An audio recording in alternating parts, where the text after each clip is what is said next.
Let's move this one here. Hey, folks. All right, I got to do my sound test. Can you guys hear me? Can you hear me? Can you hear me? I always know this thing is super latent, so let's see how this goes.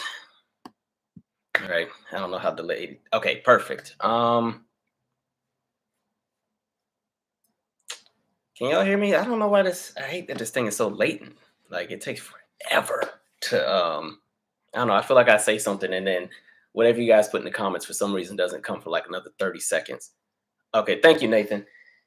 All right, give me like 2 minutes just to let everybody get in and then we'll jump right into it. What a day, what a day. Let me get my shout outs in real quick. Let me turn this up a little bit. I think I'm too low. All right, that should give me a little bit more volume. Let me know if that's loud enough.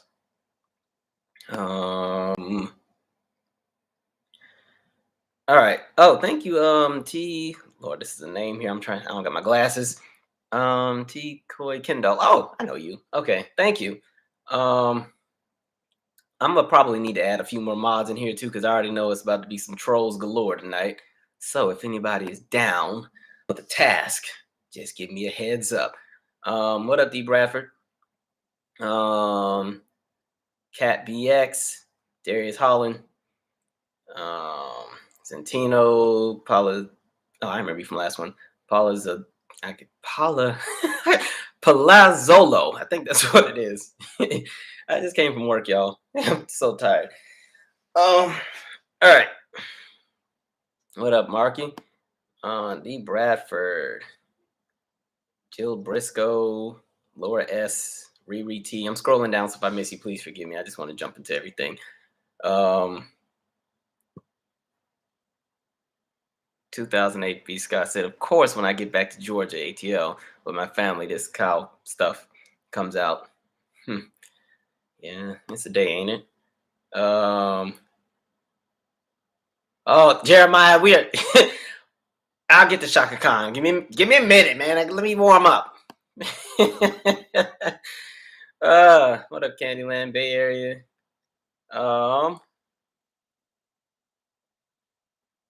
How many mods do I have on today? Dina, Jeremiah. Oh, there's enough of y'all. Y'all got it. All right. 30 more seconds, folks.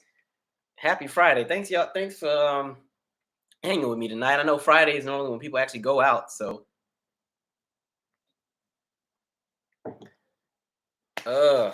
Man. What's everybody doing for Thanksgiving? Where y'all going? I'm actually gonna go to LA. I'm gonna visit my grandfather. I finally get to go see him because y'all know I haven't been in LA for 2 years because of COVID and everything. So finally get to go see some family, which is pretty good. I need a nice break. I think my grandfather's 87, his wife is 88, so I definitely need to make my time to go see them. But I don't think I'm doing anything for Christmas. I think Christmas I'm staying behind home. I'm not a big holiday birthday person as much as I would like to be. So you know, it is what it is. Okay, I guess we should jump right into the obvious. I got my little notes here. Oh, you guys are saying gonna catch up on some work from home, cooking for your parents. That's not, you know what? I don't think I cook for my mom enough, but I mean, she doesn't live with me. She lives in Georgia. I'm in DC. So I'll be in South Central LA. My grandpa, I told him, hold on to that house. I know everything's getting gentrified out there, especially with the new football stadium, but hold on, because Inglewood is Jesus. It's like almost not recognizable the last time I was down there. What up, James Hudson? All right, I want to start. So let's jump into Kyle Rittenhouse and the verdict. There's so much to be said because what's interesting, I think around last week was when I realized, and I think a lot of people felt the same way, like, yeah, this guy's about to get off. Now, I know when I did the last In the News, I was convinced that he was going to do some kind of time. And then as I saw the trial start to unfold and you kept seeing all the different things that were taking place, I was like, you know what? No, I think he's probably about to get off on this. And I think a lot of people felt that same way. I think that's why there's a lot of people who aren't even outraged, really, because it's like you're just watching the system do what it's designed to do. You know what I mean? And so there's a whole bunch of layers to this conversation. My notes is like 3 pages on this. I don't even have that many topics for y'all tonight, but we'll go with the flow.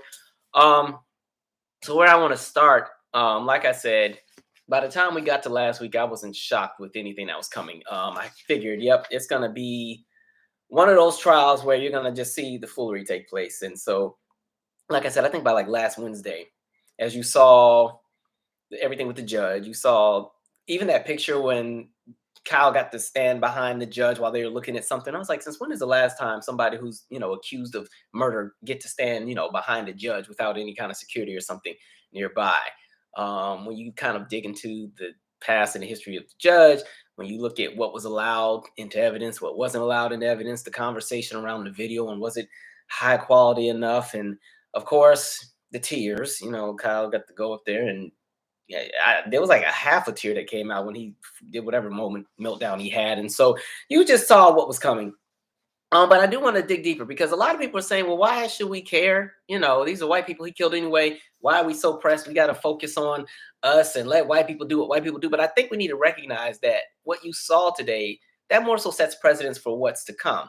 By him being allowed to show up at a rally that was geared towards the idea of addressing police brutality, and there's no secret that this rally specifically is something that's spearheaded by a bunch of black folks, and it's a rally or a protest that's more so highlighting the discrepancies that exist within policing, and it highlights what's happening in black America at the hands of those in power, specifically white folks in power. It highlights the fact that now anytime there's one of these protests, rallies, if people go out because they feel some kind of way, this gives white people pretty much privilege to go and just they can do what they want now. They can show up at any rally and start spraying everybody because now Kyle Rittenhouse can be that example. They can always reference that case and say, hey, it is what it is. And in future moments, God forbid, something like this happens again, different juries from around the country are going to say, well, Kyle Rittenhouse is able to do it.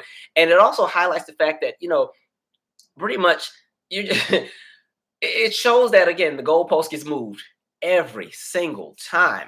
And the other thing to really think about is you got to be honest.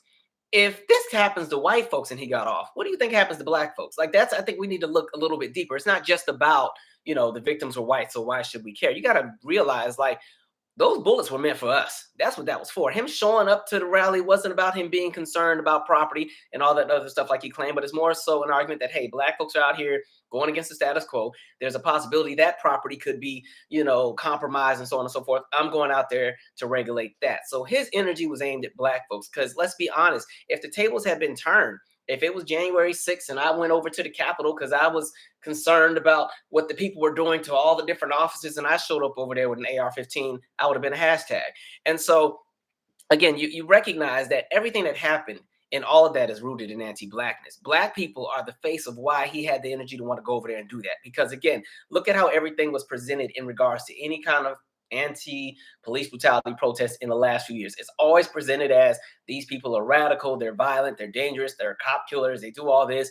You see different groups that are kind of trolls or different groups that like to infiltrate different movements and kind of be instigators, and they go and do different things. And then again, the energy that's aimed at combating what's happening with police brutality, all of that gets blamed. Black people become the face of that. And so you have people who have been indoctrinated into that way of thinking and feel that, yeah, every time black folks go out here and protest, they're going to go tear up something. They're going to go burn up something. So here comes this goofy person. I'm trying to not use profanity tonight. Drives into another state ready to shoot. Like, let's be honest. Nobody shows up at a rally with an AR-15 and not expect to use it. Let's be honest. And the fact that this goofy mama dropped him off and then she want to sit there and start crying too. Thank you, Black Queen. And so, yeah, all of that's rooted in anti-blackness. Because again, let's just look at how everything is presented. Look at how they present protesters every time the police shoot and kill somebody. It's always they're violent. They're going to go destroy and burn up everything compared to January 6th. January 6th, they're patriots. They're just concerned about the country. They just wanted to make sure that the laws were being upheld to the highest standard. They were here to protect the Constitution. It's all kind of verbiage that's put out there and all kind of narratives just say, yeah, these people are these are heroes. And that's why you even see a lot of them are getting slaps on the wrist. I see that they gave old boy 41 months, but even that for me, I'm like, I'm still trying to put my hands around this because I feel like if I would have went over there and kicked a few chairs over about whatever happened, they would have made an example out of me. But so you're seeing how there's discrepancies and everything. So again, even with the way that everything was reported, when you go to what was happening leading up to that shooting, remember what happened that week. Okay, there was a business that was burned down, and you see the former president go out there and find the previous business owner for that business, and they paint this whole narrative about, Black Lives Matter this and black group, this and that group, and they're all violent and they're burning down the whole city. And so you kept stirring that pot.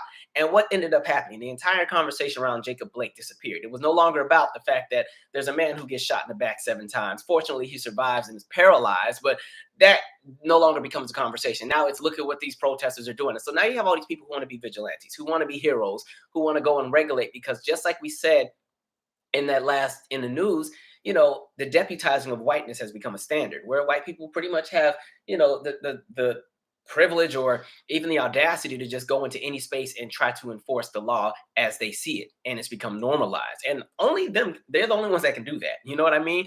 And so even when you look at the entire everything that's happened from the shooting onward, the fact that he had a $2 million bond, and who went and funded so that he could get out? Average, everyday white Americans, which goes back to the fact that I say all of this is rooted in anti-blackness. This wasn't about just going in property or self-defense. Like, again, Kyle Rittenhouse is a hero to many white Americans. He represents the face of white Americans that want to maintain the status quo. He represents the idea of maintaining white supremacy just with a prettier name and a prettier face. So let's make this, 17, well, he's now 18-year-old. Let's make him the face of that movement and protecting what's ours. Because, again, in this country, that idea of whiteness, people think everything is theirs, even if they didn't work for it. And so, again, we must protect it because now it's being threatened and it's being challenged because many people have challenged the status quo. And a lot of the practices that have once existed in this country are being challenged. And people are saying, nah, it ain't gonna go like this forever. Absolutely not. Nope, not at all. And so that's why you saw so many people were quick to donate. And $2 million was raised in a quick amount of time. And so he gets to go and run the streets and then again violate the terms of the bond and nothing happens. You watch the judge, they dropped one of the gun charges because there's some kind of random technicality, some conversation around the short barrel versus the long barrel. And so, yeah, drop that charge. I found it interesting that there wasn't a reckless endangerment charge that was sought all the way through. That was interesting as well. And so when we get to those that actually were killed, because again, going back, people kept saying, well, they're white, who cares? And so on and so forth. I think you need to look at a bigger picture. All right. So like I said in the news, those 3 are collateral because of their proximity to anything in regards to blackness, mainly because people can dig up whatever they want to dig up about the past of those 3. But the reason why it's so easy for white America to kind of disregard their lives is because, again, their association with any kind of movement that goes against the status quo. They're seen as pretty much traitors. They're seen as, troublemakers, traitors to the race, those who have now aligned with those people. When they say those people, they're talking about us. All right. And so automatically they're not seen as human beings anymore. It's like your proximity to blackness or your proximity to any kind of movement that black people spearhead, whether it be anything like a Black Lives Matter or a lot of the different movements that are out at the moment, automatically it kind of invalidates their experience and they're no longer valued within the white collective, which is why it was so easy for them to be disregarded. This is why you don't see white people out here protesting right now about those 3, because they just, let's be honest. If this were 3 black victims right now that he had shot, Kenosha would be burning up right now. But again, 3 white individuals get shot. White folks ain't out protesting about anything because, again, when it comes to maintaining white supremacy, it's fine for others to become collateral as long as the status quo stays there. All right. And so they will kill their own in order to maintain. It is what it is. I know some people don't like when I start talking race, but let's be honest. Like, there's no way to walk around these conversations in a nice way. Sometimes you just have to say it as it is. And it is what it is. If, again, this is all a conversation of structure and system. It's not about individuals. It's not about feelings. It's about what we see each and every day and what continues to be allowed. That's the bigger issue. Let me pause for 1 second before I get into my next piece. Let me see where we're at on these comments. Let's see. Scrolling. Jojo said, I thought he killed black folks. No, but the thing with that is it would have been one of us because the other thing is, listen, when you see somebody with AR-15, you get out the way. The difference is one of them who did have a weapon wanted to be a hero. And what makes it interesting is, he gets shot and killed because he thought he gets shot and killed. The other 2 go and respond because they're responding to an active shooter, trying to take down the active shooter, and he goes and shoots him as well. But again, Kyle Rittenhouse didn't go there for those 3. He went over there because he assumed there were going to be people that look just like this that would have gone to Kenosha, a city he doesn't live in. He has no ties to, no origins to. He's not rooted in, but he just wants to go and be a vigilante, be a hero, go and jump into something he had no business jumping into, and then he gets to paint himself to be a victim. Like, that's the foolery we're dealing with. Anyway, I want to keep going. All right, actually, let me finish this segment first while I'm on my little roll, and then we'll go. Um, and so again, you see the goalposts keep getting moved, and it was interesting because I was watching some of the commentary that was in the different news shows, and one of the things they were saying was, well, you know, there wasn't clear footage of the shooting. The footage that the prosecution submitted, it just wasn't clear enough. And I'm like, okay, so it's interesting because I think now we're looking through such a 2021 lens. You go back to the mid 90s, 80s, 70s when you didn't even have footage for a lot of things because people didn't have cameras on every building and so on and so forth. And a jury would convict folks based on the evidence that was already presented, based on witness testimony. But now it's kind of like you're in a space where you literally have somebody on video doing the deed, and they want to claim the video is not clear enough to make out what's happening. And again, they take that one tidbit where you see the guy kind of going for Kyle's gun and Kyle shoots him. That's the one piece you kind of get to see, and you see the moments where everybody's running and scattering, and it's kind of hard to define what's happening. But now you've seen the goalpost move, and again, I don't care how many ways we paint this. If it were me, if I were Kyle Rittenhouse and Kyle looked like this, Kyle would have been in jail, under the jail tonight. No ifs, ands, or buts. And so again, it's now at a place where if you look at how this trial has ended, what it's saying is you can literally go and commit a violent crime. You can go into a public space and start shooting and then run away. And the people that chase after you, you can now claim self-defense if you feel threatened, because that's exactly what happened. And so again, anybody trying to stop you from doing whatever crazy crime you're doing, you at this point, based on how this trial went, you get the privilege to shoot any and everybody because now you fear for your life. And so that's exactly kind of what you saw in regards to Charlottesville back in 2017. It was interesting because remember in 2017, there was the lunatic that drove the car in through the crowd. The main thing that they said was, oh, he was running from Antifa. And like I've said before, I don't know why people keep trying to make Antifa a thing. Like that is all right. That's some like skinny liberal white kids that are pissed off at anti-fascist, or they're pissed off at fascism and everything else like that. You can't keep trying to equate them into these terrorist groups that are going and doing everything, because they even tried to paint them and say it was Antifa that did January 6th, this, that, and the third. I'm like, y'all, whatever. I don't know too much about them like that, but y'all keep trying to paint them to be whatever. We laughing at y'all. But anyway, the argument was it was Antifa. They were chasing him. I was like, so people on foot who didn't have weapons were chasing a man in a car and he drove over somebody. That's the narrative we want to paint.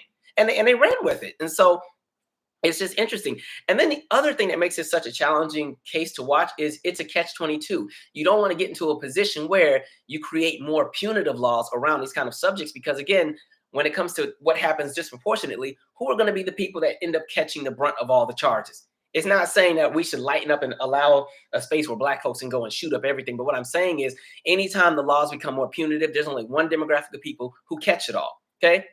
So it's like you're seeing the foolery. And then even with some of the people in Congress, like the Madison Cawthorn or even Matt Gaetz saying, oh, well, we'll get him an internship. He can have an internship on the Hill. It shows how the privilege freaking worked. You get to kill two people and shoot a third person and you get a job offer.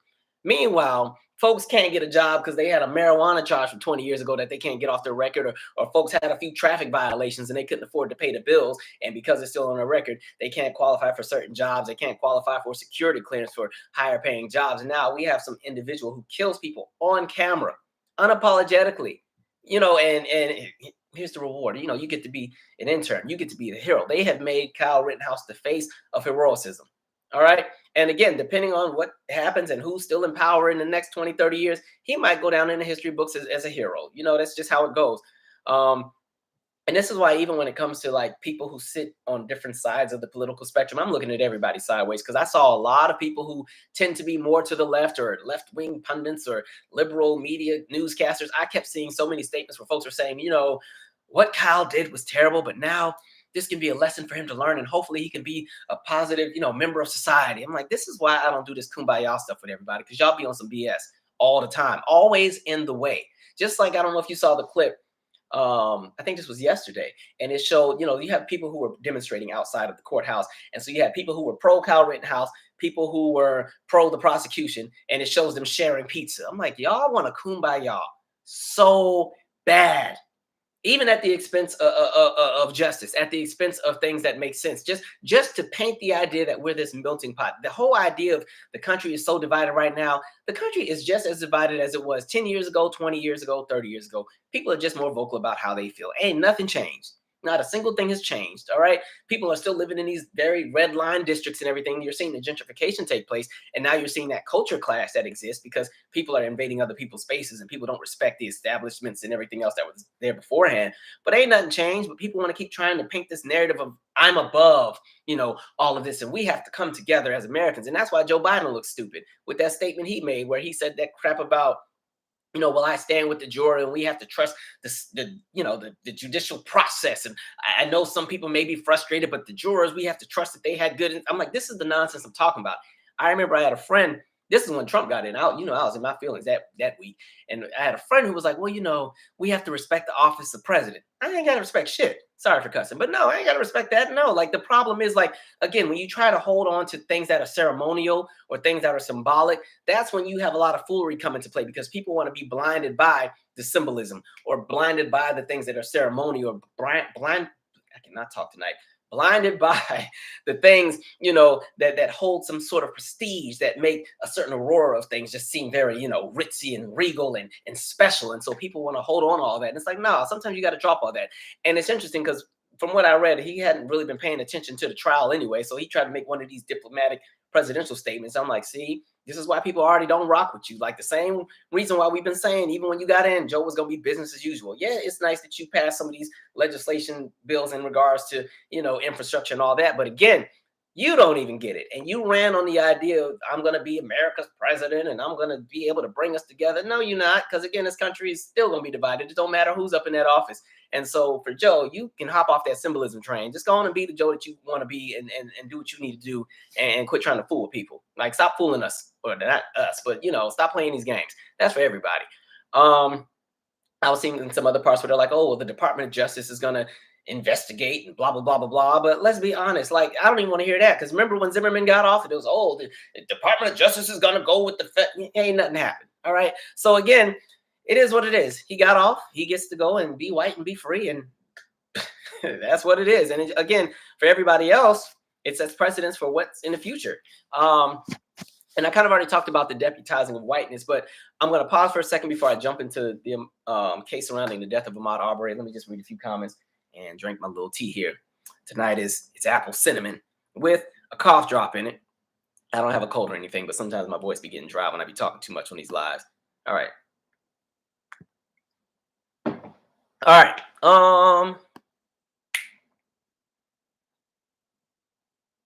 The judge needs to be disbarred. He's an elected judge. The only way he's going to get off is if somebody runs against him. He's been running unopposed this entire time. And again, he kind of represents what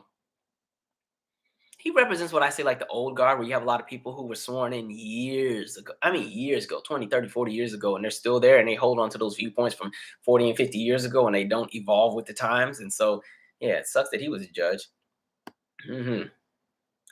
Albert Old School said, did not get the notice. It's because I literally announced it at 4 and I didn't put the, what do you call this thing? I guess the video preview announcement thing. I literally put it up 20 minutes before we went live.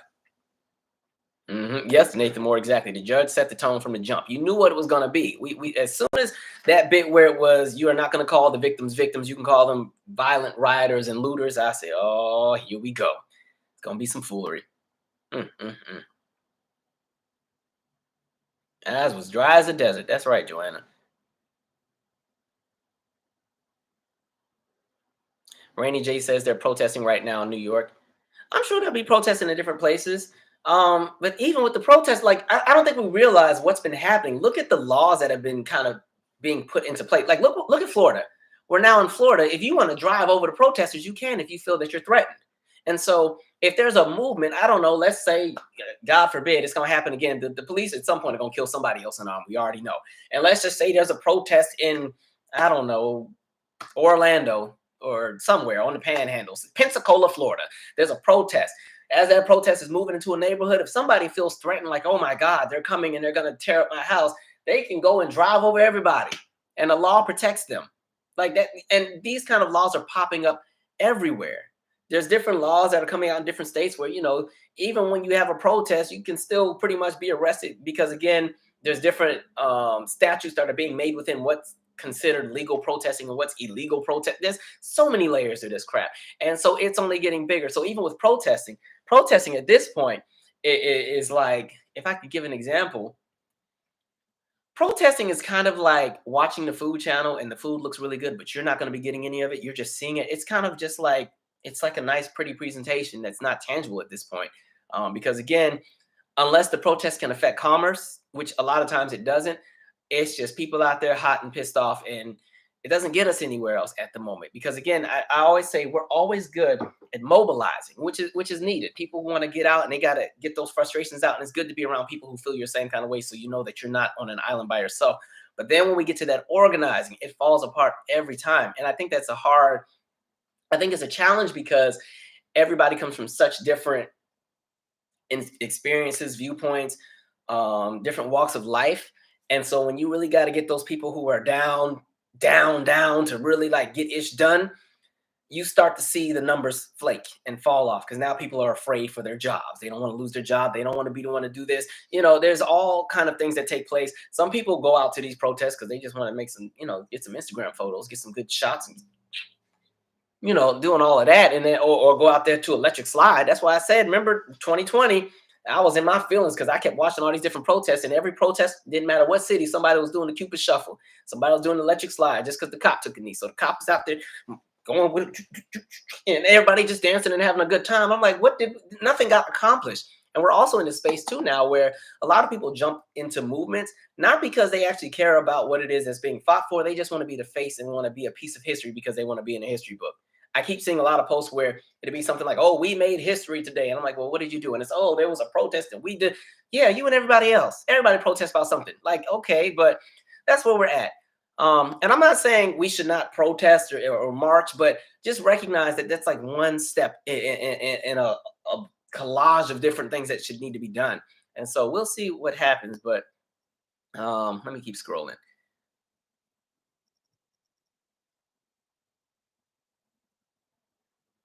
Sunny Secular said it affects us because it goes back to the 60s when they use the word N-word lover. Okay. They have no cares for who they deem as traitors. And like I said, yeah, people will be collateral. So okay, look at like even with the Freedom Riders, a lot of the people on them buses were white. They had no problem burning up that bus. All right. You saw what happened with the 3 civil rights leaders that were killed, and one of them was white. Like they have no problem, killing their own at all. Thank you, MTF gang. Illegal gun, by the way, illegal. But again, it is what it is. Meanwhile, a city like DC, the kind of charges you can rack up depending on what kind of magazine you have in your weapon, because DC is a really strict city in regards to guns, all over the place. Let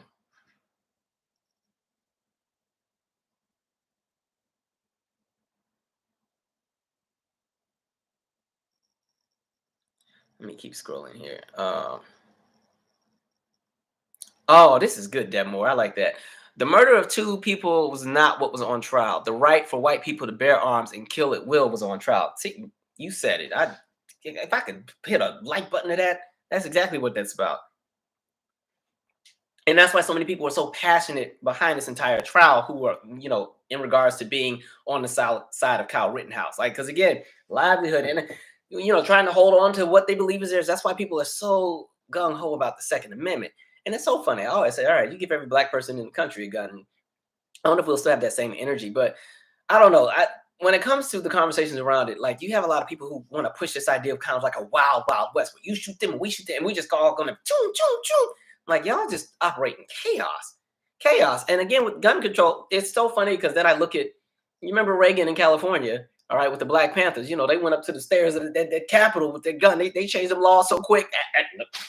Don't change some legislation. Reagan was signing it, will not be signing that. Meanwhile, it's interesting to see just the double standards that exist. Tony Johnson said the black guy would have not even made a try. He would have been dead that night. They would have shot him on sight. The fact that Kyle Rittenhouse shot 3 different people, I think it was 8 different shots that rang out, and the police gave him some water. You get a glass of water. Woo! And he was young. Exactly. Rainy J. Him being young too. The jurors, they played that into the age. And then I think 7 of the jurors were women as well. So once he got to do the crying bit, now he gets to be humanized. And now you have some of the women on there who are going to see that as, these are our sons. And this is not to be, a male chauvinist or anything, but you have to remember, like, with the jury, with a lot of the trials, the goal is you get into the emotional appeals of those on the jury. That's why people like to have a lot of women in the jury. It's not saying that men are not emotional, but again, think back to when Zimmerman got off. When one of the jurors went and did, now I'm speaking mainly about white women in this one, but when one of the jurors did their interview, the main thing she said was, I knew his heart was in the right place. So even with the evidence that was out there and what was presented, I knew Zimmerman's heart was in the right place. And that's why she made her decision. And we have to also think about, even with the verdict and the deliberations, they deliberated for what, 2 or 3 days. So that tells you right there that there were some people initially who said, no, he's guilty. I'm not sure that he's not guilty yet. And so somebody was in there fighting to ensure that them people changed their minds. So 3 days of deliberation. So clearly there were some questions that were there. There were some doubts about, whether or not he was not guilty. Because in the moments that I've done jury duty, every time we've done it, as soon as we got in the room, it was like, okay, now we don't want to be here all night. So let's just take a vote now. Who votes what? Who votes where? And then, when you see, okay, well, 2 against this many. All right. Well, tell me why you feel this way. And then let's look at the evidence. Like, that's kind of how it's been the few times I've done jury duty. What sucks, by the way, I never get any of the fun cases. I want like a bank robbery case. I always get some boring civil suit with, somebody suing over some money. I'm like, can I get a fun case? Let me get something with some oomph. Let me be on one of these trials with one of these people from January 6th. MTF gang said, yeah, they were coddled during the whole thing. Thank you, Tyler Hackner. Let me keep scrolling. All right, this thing is tripping today. Am I even still live? Oh yeah, okay. I had to make sure. I thought I was talking to dead air. My thing wasn't moving. Let's see. What else do I got? Y'all got a lot to say tonight. I appreciate it. Make my job easier tonight. I'm trying to scroll. Y'all said so much.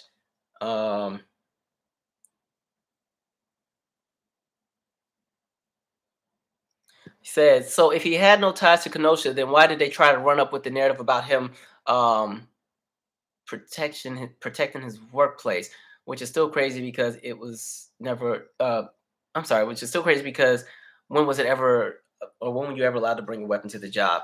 Yeah, it had nothing to do with Kenosha. He just knew that something was down the street from where he lived, so he drove across state lines to go over there and instigate. That's what that was about. You go over there and start some stuff and then get mad because people clap back. And then now you want to be victim. That's the thing I think that bothers me is you keep seeing a whole lot of folks go and start something, go and provoke. Like, good and well, if you see an anti-police brutality protest, there are people that are frustrated about a system that keeps screwing them over. People are emotional. People are there's all kind of things that are going on where people just feel so many different ways. And so for you to go over there, knowing what you're going over there to do, you're going over there on purpose, hoping somebody pops off so you get the opportunity to use your weapon. Okay. It's what happens all the time.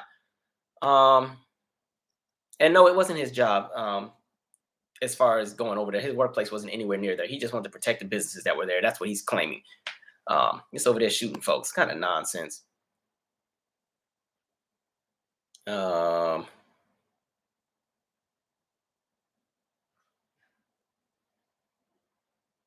right, I'm gonna scroll a little bit just because I want to move a little further. Oh, y'all blocking folks tonight. All right, make my job smoother. I ain't got to read no crazy comments.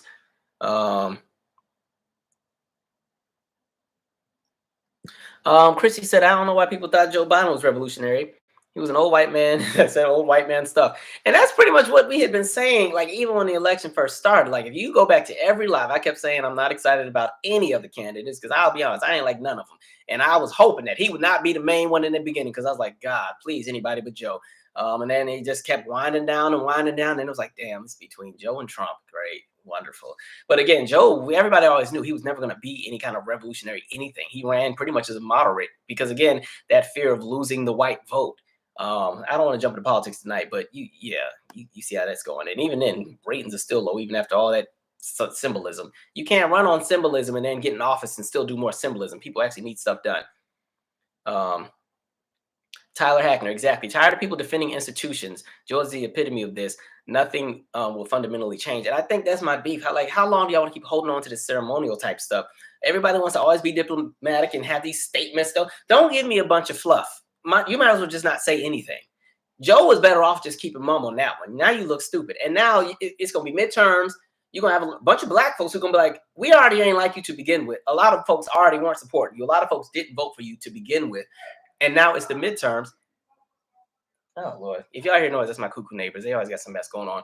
But anyway, it's like, God damn, I live in a crazy building. I don't know if y'all can hear that. But anyway, and so, you got all that going on. And so now it's going to be midterms. 2024 is coming. 2024 looks like it's going to be a mess anyway. And then you're going to want to run back and do the symbolism stuff and go to the black churches and do all these speeches. So y'all better have some tangibles because y'all playing games with folks. All right. I hope y'all learn from Virginia. Anyway. Let's keep it moving. I'm never going to get to the bottom of these chats. Y'all giving some good comments.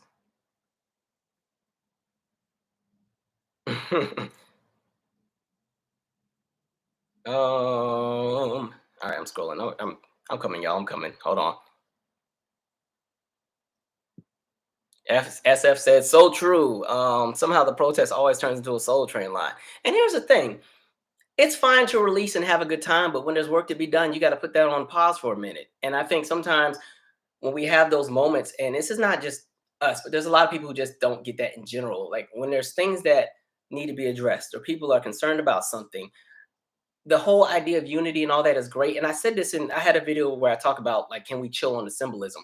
Symbolism is great, but symbolism is for, in my opinion, once the goals have been met and we have overcome or, moved past whatever terrible thing happened and we've made things better. And now we can look back and say, this is what we beat. And look at us now.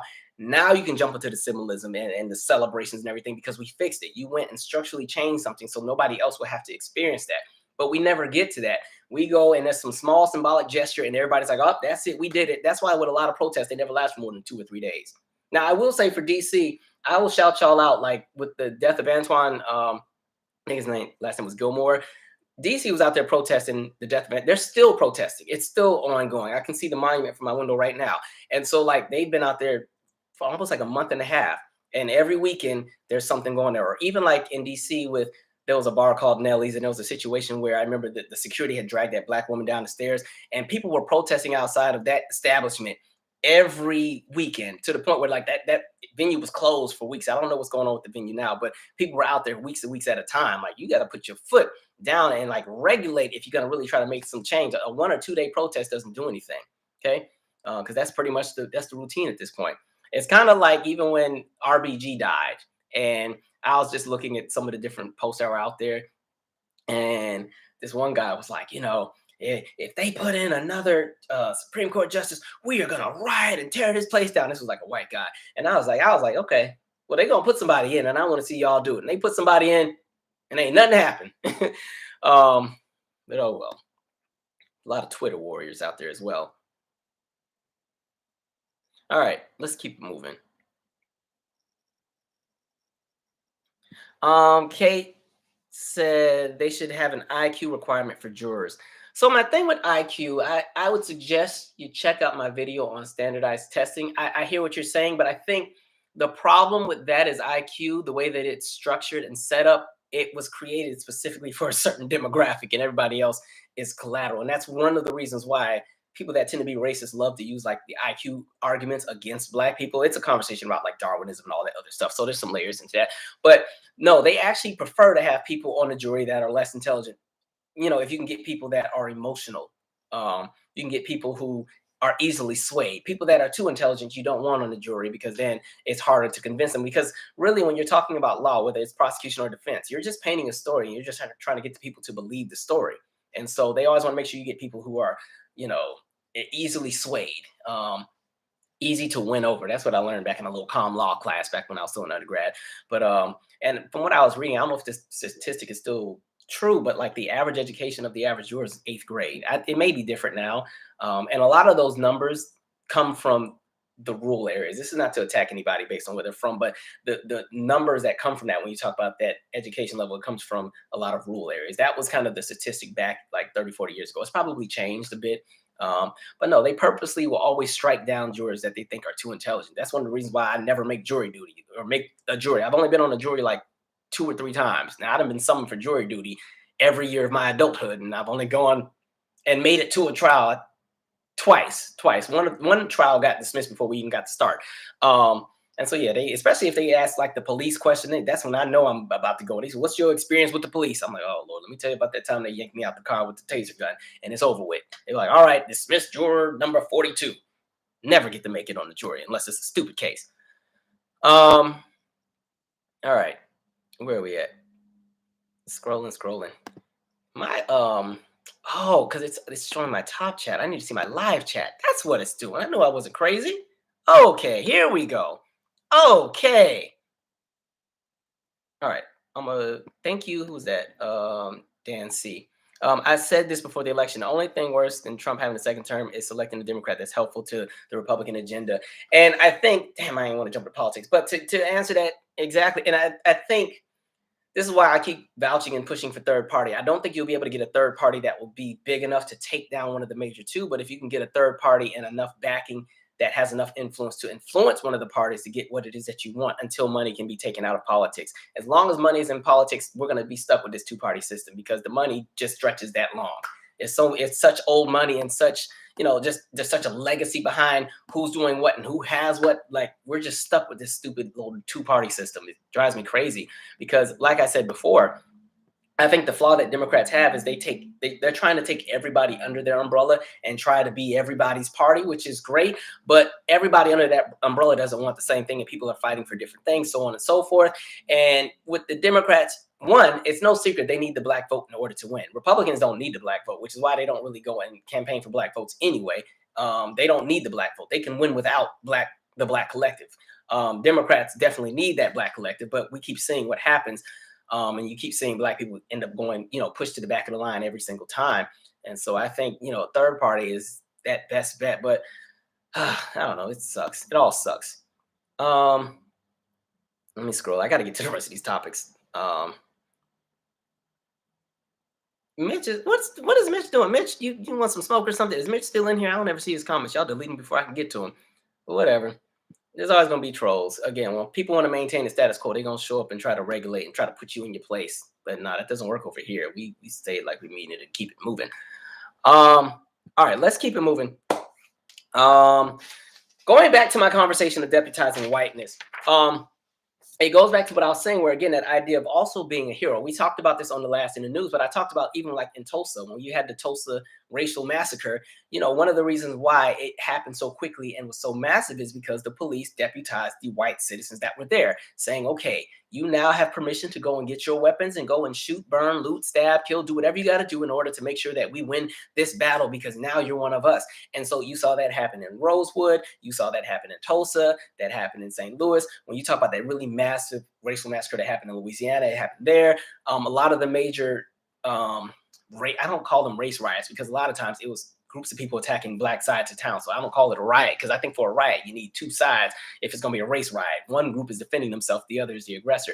But in a lot of those moments, white individuals were deputized by law enforcement, by the powers that be, and they were given permission to go and do whatever they want to do. And that's what you're seeing with everything that happened in regards to the death of Ahmaud Arbery. That's what you saw with Kyle Rittenhouse. That's what you saw with George Zimmerman. That's what you saw with the man that killed Jordan Davis. That's what you continue to see over and over and over. People who feel like I can go and enforce the law if y'all aren't doing it good enough. Like even when you saw when COVID had hit and there were some stay-at-home orders and you saw people in different states protesting and showing up at the state capitals with guns, they're there with the guns because they're saying, well, if you're not going to enforce the law the way that we like it, we're going to enforce the law the way that we think it should be because we have the power to do so. And they feel empowered to do that. And nothing ever happens either, as far as as far as, the law coming down on them and saying, no, you can't do that. Because a lot of times they're all intertwined with each other anyway. You know what I mean? I'm going to keep it moving. We already talked about the tears, but I'm going to skip it. But actually, no, what's interesting with the tears, so you see Kyle Rittenhouse gets to cry on the stand. They humanize him. All of a sudden, he's a little boy again. Even when you look at the mugshot picture that they get pushing out there, making sure there's no facial hair and everything. And, hit the little dog eyes. I just can't believe I got arrested and everything else like that. And so he gets to be humanized and they paint him out to be, this innocent child. And then compared to the mother of Ahmaud Arbery, who's crying because she has to hear and see the clips of her son be murdered over and over and over in a courtroom. And then the defense moves for a mistrial saying there's going to be bias in the case. The jury has been influenced. You see how the tears, there's only power with certain groups because, again, when it comes to black folks, we don't get the luxury to be humanized, especially in the world of whiteness, in the world of white supremacy. It is what it is. We're always going to be seen as the aggressor. And so sadly, we have to constantly fight. If my neighbor, I swear to God, I'm gonna go over there and fight this. Like, I can't stand who lives next door to me. They just moved in like a month ago. They be doing the most. But anyway, anyway, but you constantly just see that instance where, again, that black woman's tears were not heard. They were ignored and they were weaponized against her, which sucks. And so moving on, and then again, it kind of goes into the conversation of even just the mere presence of blackness. Like, look at, and I'm shifting over into the trial with Travis McMichael and all of them that killed Ahmaud Arbery. And when you look at what happened with that trial, and how you see that defense attorney, every 5 minutes, he got something to complain about. All right, Al Sharpton was here last week. I suggest we have no more black pastors because, how many pastors do they have? I'm like, y'all supposed to be so evangelical and so spiritual and so close to Jesus. This should be something y'all excited about. But again, see how race works, even when it comes to religion. All right. But anyway, and then you saw Jesse Jackson get there. Now he's mad. He was trying to push and requested Jesse Jackson be escorted out of the courtroom. He's got to go. You know what I mean? And then he starts complaining about the fact that there's protesters outside the courtroom. There was a prayer circle outside with the 100 pastors that showed up. Well, I don't know what to say, but I think there's a lot going on. And the judge is like, sir, what happens outside the courtroom has nothing to do with inside the courtroom. But again, just the mere presence of blackness makes folks uncomfortable. And what sucks, even in that argument, is I'm sure there will be somebody on the jury who will actually be turned off by the fact that Al Sharpton was there or Jesse Jackson was there, or there have been different black preachers or anybody else who's been out there. They're going to be turned off to that. And they're going to say, I think they just made it political and I wanted to make a statement. So I felt that they were not guilty. Like, things like that happen. And again, I'm not the biggest disciple for an Al Sharpton or some of the other ones, but I can see how that can be an issue in regards to the jury, where again, that idea of blackness scares folks, and they will do everything in their power to make sure that something like blackness has no power. So there could be somebody on that jury who's like, I just can't bring myself to convict these men. I think the trial wasn't fair and they were, there was intimidation or so on and so forth. Or if they are convicted, when it comes to the appeal, the first thing they're going to do is say the jury was intimidated because all these black public figures were there. That's exactly what they're going to do. Talking about they were afraid of Jesse Jackson. Jesse Jackson been sick all year. He done got COVID, and then he done went to Howard and slipped and fell and then almost died and everything else like that. Jesse Jackson, y'all, okay. No disrespect to Jesse, but it's just like these people play these games all the time. What else was I going to say? Oh, and then what was interesting, while I was listening to the defense testimony, I think this was Travis McMichael. It was one of them. One of them. I don't remember which one. But one of the things he kept saying that stuck out to me was he kept saying, I kept telling him to stop. I kept telling him I wanted to talk to him. I kept like the way that he kept addressing everything. He kept saying it as if because he said it, Ahmaud Arbery was supposed to stop. Ahmaud Arbery was supposed to do what he wanted to do. Wanted him to do. And that goes back to show that conversation of ownership. People thinking they own everything that black people do. There's an individual in the neighborhood that they don't recognize, and now they want to go and chase him. They want to go. And it was so interesting because that prosecution, they were tearing him up on that cross-examination, but they were able to get the man to pretty much acknowledge, okay, he didn't have a weapon. He wasn't a threat. He never even said anything. All he did was run away. And you want to still paint the picture of I feared for my life. How do you fear for your life when you chased after somebody with a shotgun? I tell you, folks be tripping. Did I tell you that this white dude was trying to fight me last Thursday at Yard House in Gallery Place? Man, I was like, okay, y'all love to start some stuff. And then when somebody clapped back, then y'all want to be victims. I didn't jump in and engage. And I was like, I'm not even about to deal with this nonsense.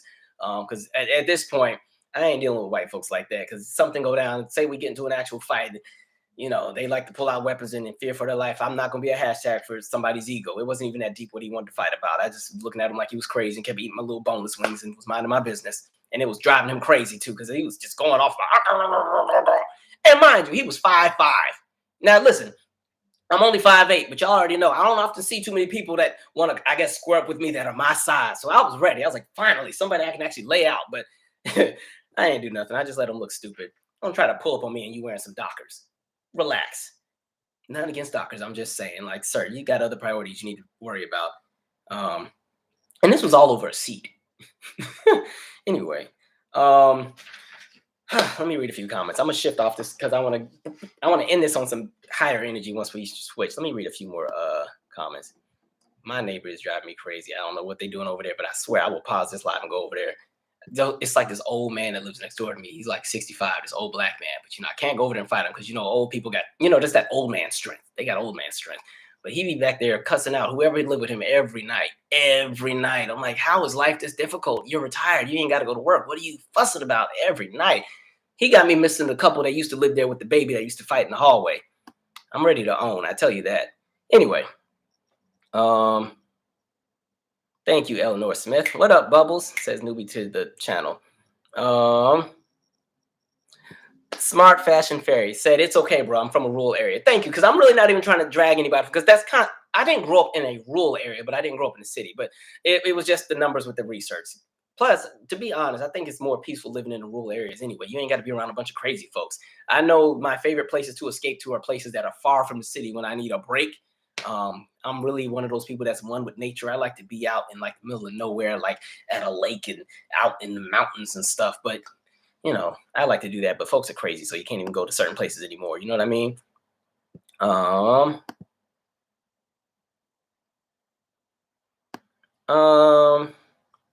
Nosy Mitch said, y'all don't even know why y'all hate Trump. LOL. Listen, Trump is just the issue I have with Trump is, for me, it's not even Trump the person, because you knew what you were getting when he ran. For me, Trump just represents the lowest of low, and the fact that white people are willing to put the lowest of low in office in order to maintain power. And it's not even just about him, but it's also about who he put on the cabinet. Like, damn, you put all these crazy MFers on here? Like, because listen, he could have had somewhat of a decent presidency if he just had a stronger cabinet, because you sometimes have presidents that are lunatics, but the people around them are pretty level-headed and can get stuff done. He just was putting any and everybody there, and you just see the kind of floodgates that open once he got in there.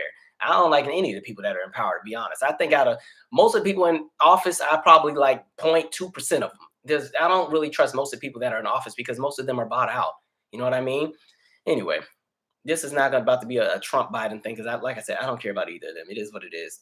Whoever's in power is going to be in power. You just got to figure out how to maneuver under whatever administration. It is what it is. Randy said, no one got tricked. Trump is a racist. Look, he certainly don't hide that, and he don't hide it. That's the other thing. Look at the people that want Steve Bannon. You got all these white nationalists and white supremacists, and folks want to be so enlightened and want to be so, I guess, want to be I told you so people, because they got so much smoke for Biden that you will sit there and align with Trump and act like he's any better. Like, no, don't align with either of them. Anyway, said no blacks on the Rittenhouse jury. I actually thought they'd reach a compromise verdict. Prosecution came on strong in the end. Even the defense was getting worried. Prosecution overcharged. They should have given manslaughter. I think one of the challenges the prosecution ran into with that was there were so many stipulations of what they weren't allowed to do as well. I will say the closing argument was really strong, but even those moments with the judge chewing him out, like, the jury remembers all of that kind of stuff. And so, it is what it is. Ronald even said the IQ test was created as a biased agenda to undermine black intelligence and favor whites. It's almost based in scientific racism. There's a history behind that as well. Exactly. And that's one of the reasons why you notice racist people always bring up the IQ every single time they want to insult somebody black. Like, even, I know I just talked about Cuckoo President, but think about how every time he went after Maxine Waters or somebody, he very low IQ, very low IQ. Like, they love to use that IQ or something. Nobody dealing with all that. All right, that's enough on politics for tonight. I ain't doing it no more. Anyway.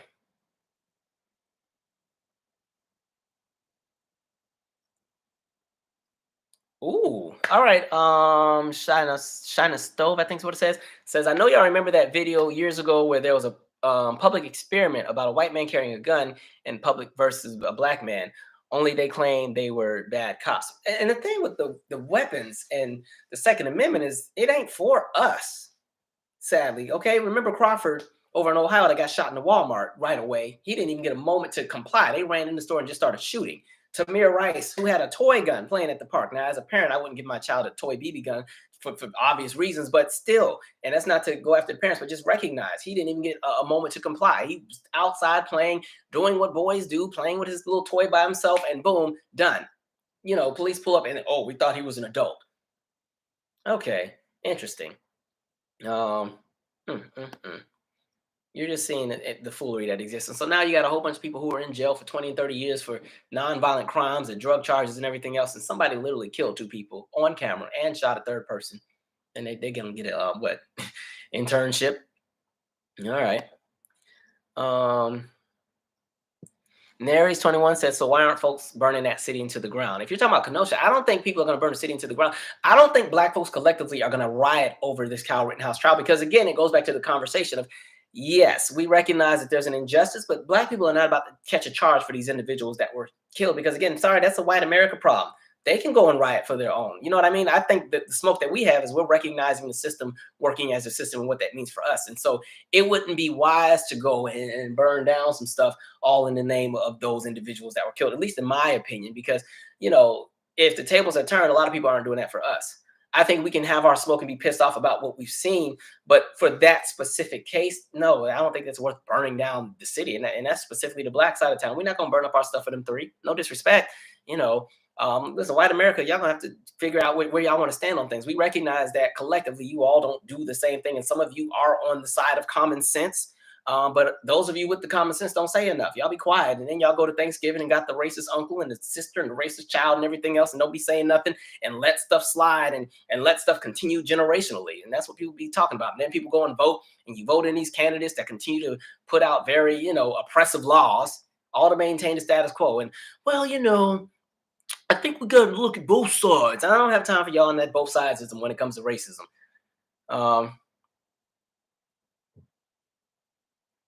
Anyway, well, what is the man saying? Hold on. Whatever. I don't care. Rainy days. Wasn't Al Sharpton banned from the Trayvon Martin trial? I don't remember. I don't remember. All right. Anyway, let's keep scrolling. Somebody said I'm going to be careful traveling, especially in open carry states, sundown towns back in effect.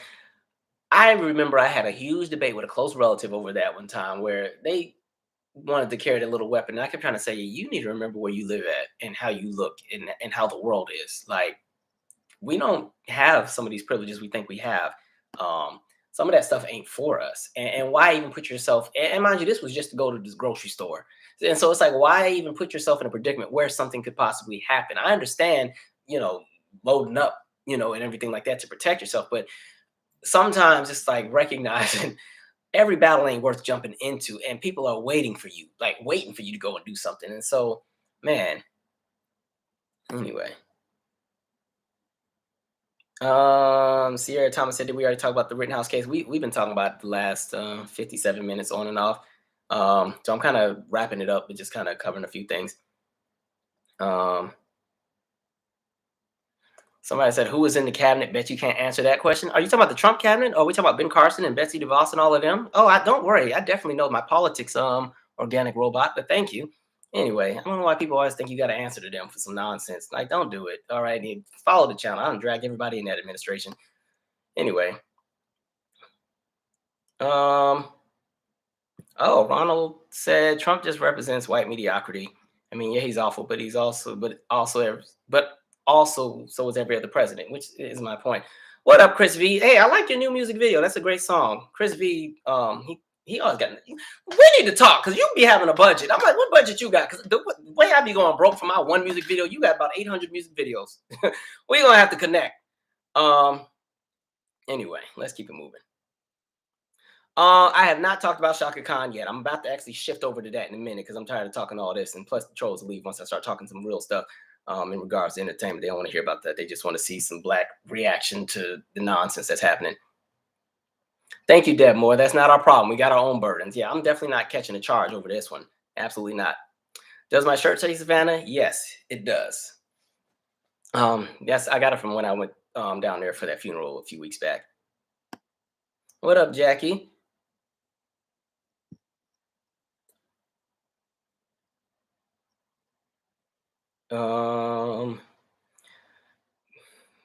Bucor said the collective is so divided, it's pointless.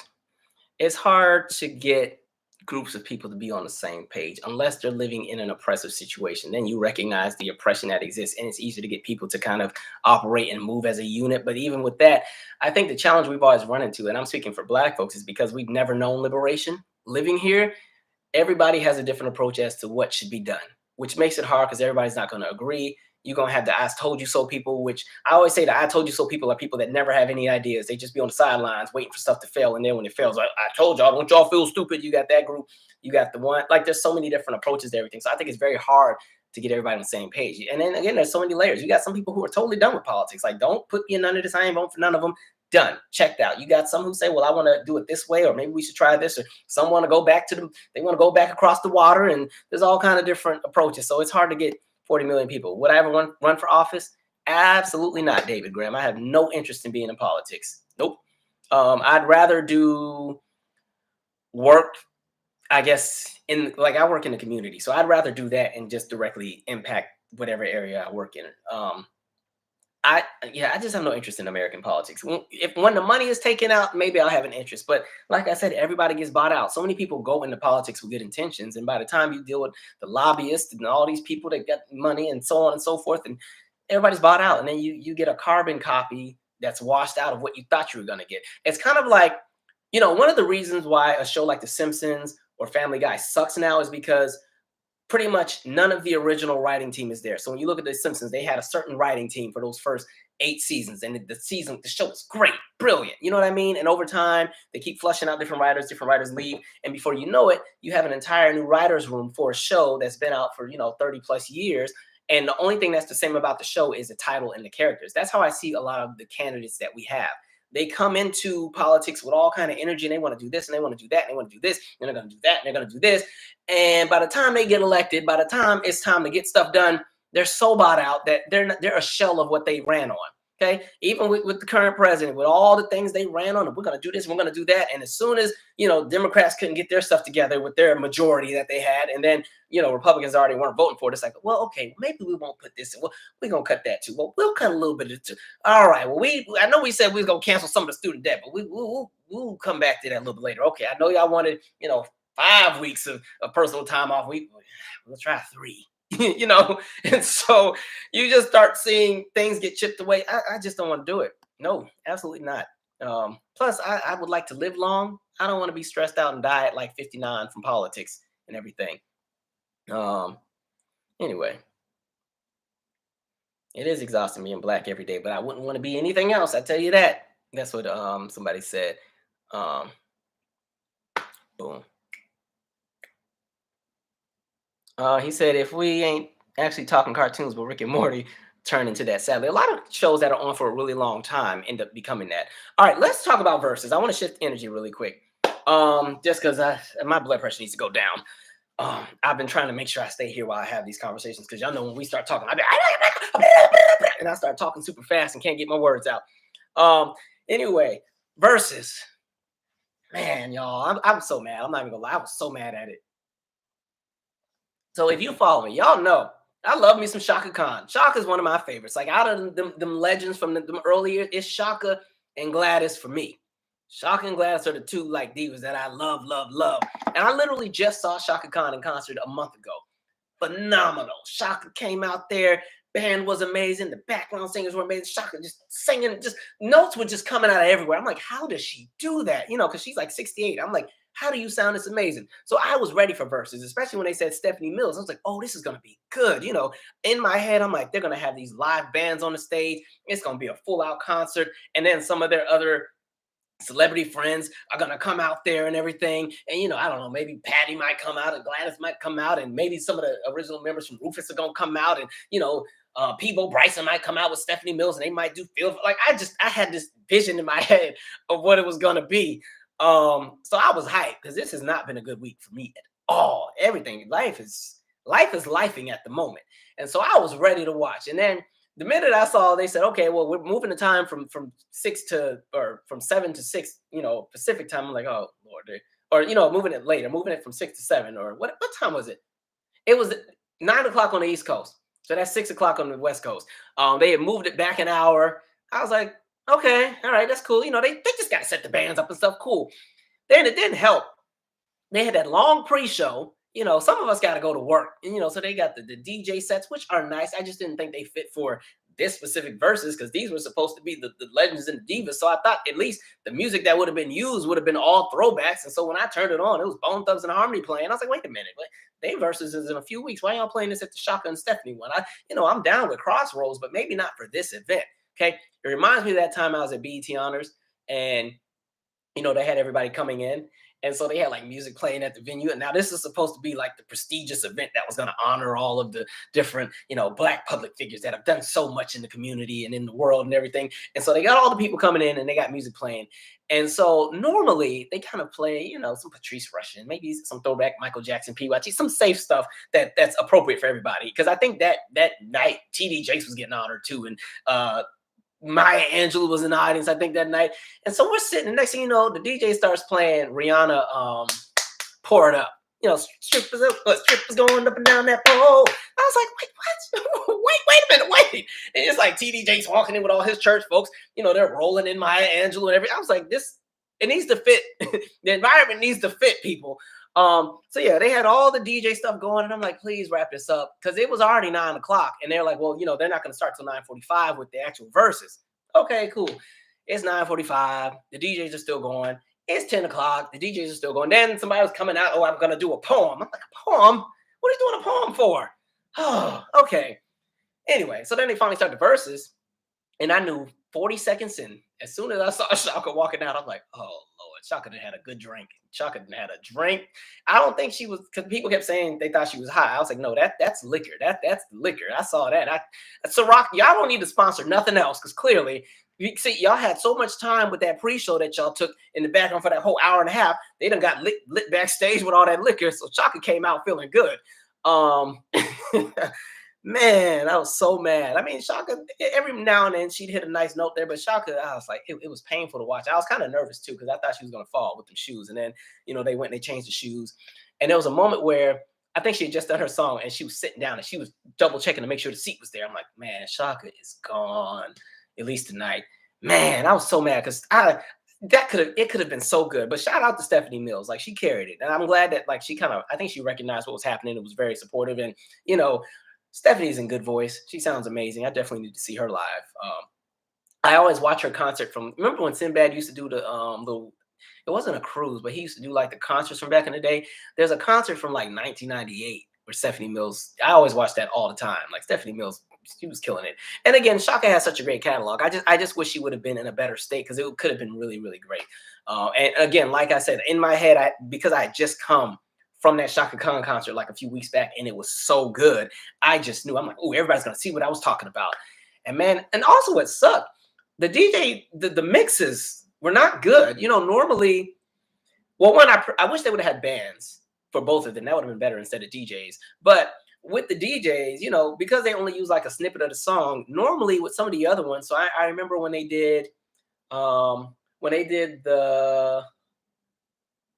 I want to say, who was it? It wasn't Gladys and Patty. It might have been, I think it was Teddy and Babyface. And when they did a few other people, they had mixes that were set up. So, it might have a piece of the first verse and then it would jump to the bridge and then go to the climax. And so I wanted them to do that, but they didn't do it. And so even when they got to Shaka and they got to Everlasting Love, that's my favorite Shaka song to hear live. And the fact that the music turned off right after the first verse going into the hook, I'm like, well, that's the part we was waiting for. And that was what made it funny. Even though Shaka was in Shaka land, every now and then something would snap and she just started pulling these notes out of nowhere and hitting them. I'm like, man. But I don't know. Whoever was in charge, I feel like they should have just postponed. I wouldn't have well, I guess Shaka can do what she wants. Ain't nobody gonna tell her what she gonna do. But I would have postponed it, honestly, to another day, just to make sure she was in a better state. She's been very open about her experiences in different battles. And, I don't know what to say, but I feel like her team, y'all are shady for sending her out there like that. The whole world is watching. Now, she probably cussed everybody out anyway and said, all right, we're gonna go out here and do this thing. And like I had been saying, I was already kind of versus out anyway, because it's so bought out. That's why the whole pre-show was killing me, because it was so corporate. Like, Versus was lit when people were just in their living room or in their kitchen on FaceTime. That's when it was good. Or if they were just sitting in the studios, on FaceTime and going from there. That's when it was really good. I don't mind them having the nice setup and everything, but it's starting to become I don't know, it's almost not as enjoyable, and it really depends on who's on there. You know what I mean? But man, Shaka. Mm. I still love Shaka. I don't care. There will be no Shaka slander. I don't care. I remember everybody was frying me up because I was backing up Shaka when she did that national anthem and it didn't go well. And remember, if you saw that video, I made like a whole remix. I was like, she just needed a band behind her, y'all. Folks were like, no, it just wasn't good. You just need to admit that it wasn't good. Whatever. Shaka's 68. Let her be great. All right. She gave us 40, 50 years of music. So she gets to do what she wants at this point. But Stephanie Mills was amazing. I definitely want to see her live and was in good voice. Stephanie was ready to sing. And then it was funny because then at the end, when Stephanie Mills was doing home, then Shaka want to start singing. I'm like, no, Shaka, just sit down. Thank you. You done for tonight. You ain't got to sing nothing else. Just, we're doing home now. Don't be trying to sing over home. Anyway, somebody said, was she on meth? I just think she had a few drinks. I don't even think she was on any drugs. I just think she had some good drinks. Yeah, I took look. They're sponsored by Ciroc. They didn't have some Ciroc in that green room. She came out feeling good.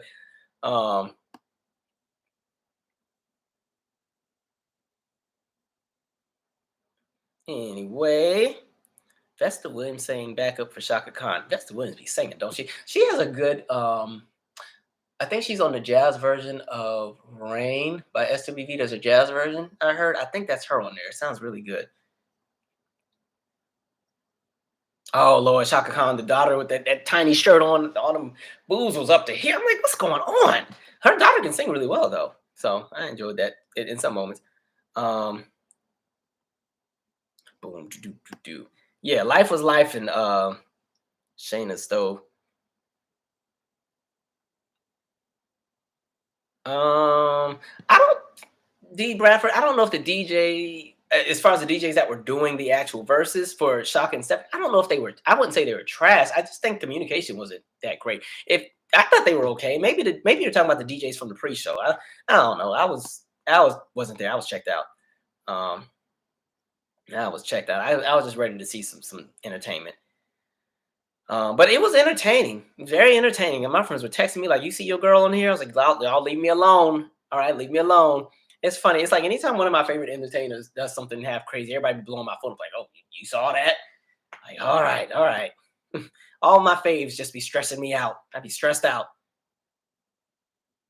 And so I want to know what she was drinking. That she was in a good mood. I laughed at the very end when she was like, "F this" at the very end. That was hilarious to me. I said, "Shaka's gonna be Shaka." Oh, but I'm just glad she didn't pass out or fall because I got scared when she had the heels. I just knew she was gonna fall and hit her head or something. All right. It's like that time I told you I was at BT Honors and Aretha Franklin was there, but she had like a heel that had like broke or something. And so it's that if you ever see the gift sometimes where it shows Aretha with the big fur coat, she throws the coat off and then starts walking. I was at that show. And what happens when she throws that coat off is she starts walking towards this piano because she was getting ready to sing. But that heel was broken. And so she's kind of stumbling. And I was in the audience like, oh God, please don't let her fall and bust her head on the piano. Because I was so scared. I was like, we need Aretha. We need her.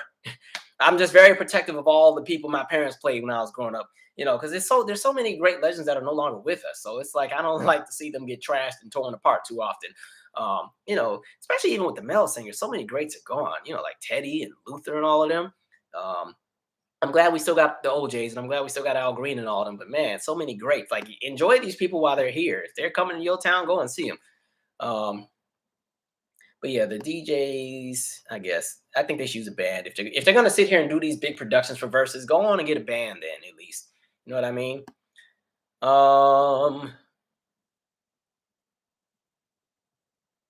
Okay, somebody y'all preaching now. Okay.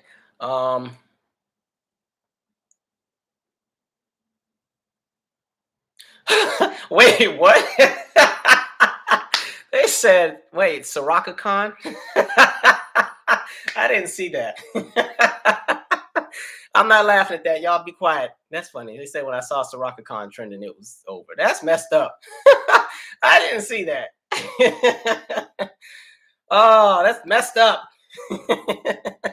That's okay, Shaka. I love you. And by the way, you guys should go and buy her Funk This album because it was a really good album. God, y'all get on my nerves. Oh, Twitter makes the world hilarious. Like even when the world is crazy and the worst of the worst is happening, we will find a way to get a laugh in. Like I always think of, again, I always talk about it, but like the top of 2020 when the missiles we shot over at Iran, I was stressed that night because I just knew the Great White Flash was coming over to DC. But Twitter made that night so funny with the memes. I was like, y'all are off the chain. Twitter will make things so funny sometimes. Even, it sucks that we have to always, laugh to ease our pain, but geez.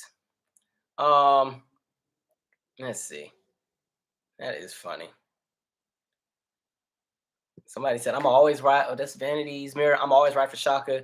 Um, I've seen Stephanie live in 2019. She was great. I've also seen Shaka. She was great as well. And I think what I can say about Shaka for people who don't really listen to her like that, like she has a very extensive catalog. And what's really dope is like, and Stephanie Mills talked about it. She even has like backgrounds in jazz. And so there's so much that she's done. A lot of people know her for like the big hits, the I Feel For You and I'm Every Woman and Through the Fire, but she's done some really, really great like jazz collaborations and she's done a little bit of everything. I think my favorite album is the album that has let me make sure I say it right. It's the one that has For a Lifetime, but on it there's some really good songs. That's the one that has You Can Make the Story Right and Give Me All. Let me see what it's called. I want to make sure I got it right. Let's see here. It is the Woman I Am album, 1992. Really dope album. It kind of got slept on when it dropped, but that was a great one. And like I said, Stephanie Mills, amazing. I think when it comes to the song Feel the Fire, my favorite version was always the Stephanie Mills solo version. Because remember, there was 3 versions. There was the Peebo Bryson version, then there was the duet version of Stephanie Mills and Teddy, and then there was the Stephanie by herself. I think the one where Stephanie's by herself, amazing. Mega Mix Me says, Mr. Calvin, I heard some of your music and it's nice. Love the signature sound. Thank you very much. Folks be trying to hate on my sound every now and then, but that's okay. I appreciate it. Can't wait to drop some new stuff. And like I said, if my stuff ain't for you, it ain't for you. So don't be trying to let me know you don't like my stuff. Okay? Keep in mind that I'm an artist. I'm sensitive about my shit. All right. All right. I have a few more things, and then that's pretty much it because I didn't write a whole lot because I was so busy writing all the stuff about this crazy case. I guess the updates with the Astroworld Fest. Now we know that the death toll is now up to 10, and we see that there's a bunch of lawsuits. So far, I see there's a lawsuit with 268 different plaintiffs, and now it's up to there's a $2 billion lawsuit. There's another lawsuit that's up to $700-something million. Absolutely crazy. And we said that's what was going to happen. You were going to see. And so the lawsuit includes Live Nation, Travis Scott. Drake is in one of the lawsuits, a few other things. So we're going to see how that unfolds. It's going to be a whole lot. Somebody said, was Shaka a member of Rufus? Yeah, she was. Oh, look, their best song, in my opinion, was Do You Love What You Feel? I love that one. That's a nice, funky one. Yes, I definitely enjoy that. All right, so with the Astroworld, we'll kind of see how that goes. I mean, that really might make or break Travis Scott financially. I don't see it coming back from that. But again, that's still sad. It was really sad to hear about the 9-year-old. He was been fighting for his life, but the injuries, that they were so bad. And the story is so sad because it was like the dad had took him. He was sitting on the dad's shoulders. The dad kind of lost his consciousness from getting pushed around. He couldn't breathe, and then he passed out. And then the son fell, and people walked all over the son, and he had like liver damage and damage to a few organs, and then I think the brain had swelled. I'm like, dang, man. That's so sad.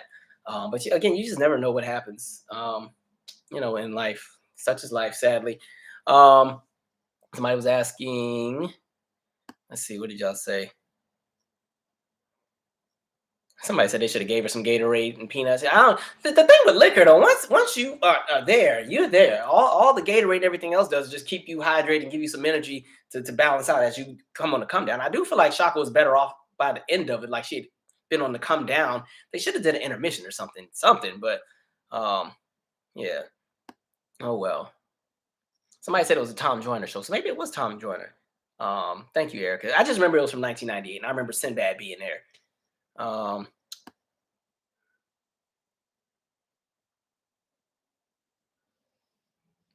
still hear my trifling neighbors out there fighting. Yo, when this live is over, the way I'm about to go. All right.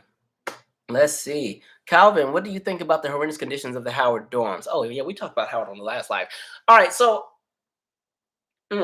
I'll say this. All of my sentiments still stand what I said on the last video. What was interesting, though, is what I saw is you kind of saw this moment where it was an opportunity for all kind of publications and people to just harp on Howard and tear them down. When you start talking the numbers of the dorms that had all the problems, the number was 38 dorms out of like almost 3,000 units. And the majority of them were from one building. And it goes back to what I was saying with the fact that the campus had been closed all year and they didn't do a good job of ensuring that the buildings were ready and prepared when they moved students back in. Because again, the campus had been closed because of COVID, so nobody was on campus.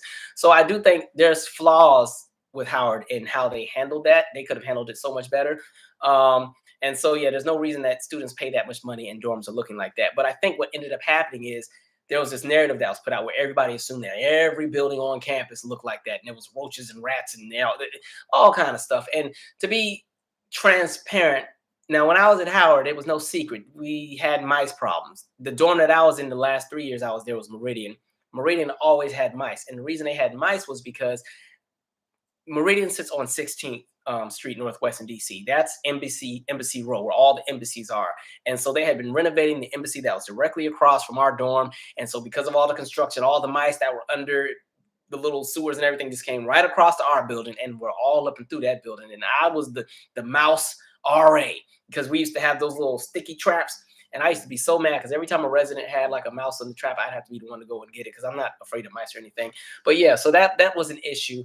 But like I had said, the majority of the buildings on the campus have been renovated and remodeled within the last 5 years. Now, I do see that the College Hill North just had that pipe burst, which, again, another lesson learned because the student that was talking about it, they had said there was a leak in my room. I went to people and said something's up, and they said, we'll get to it, and they didn't get to it fast enough, and then the pipe burst and messed up one of the whole floors in there. So it's a territory that comes with a lot of universities. Harvard is having the same issue, but they just have a much better PR team, so we're not hearing about it. You go up and Google what's happening with Harvard and see what's going on at those dorms, and I'm like, y'all got a $53 billion endowment.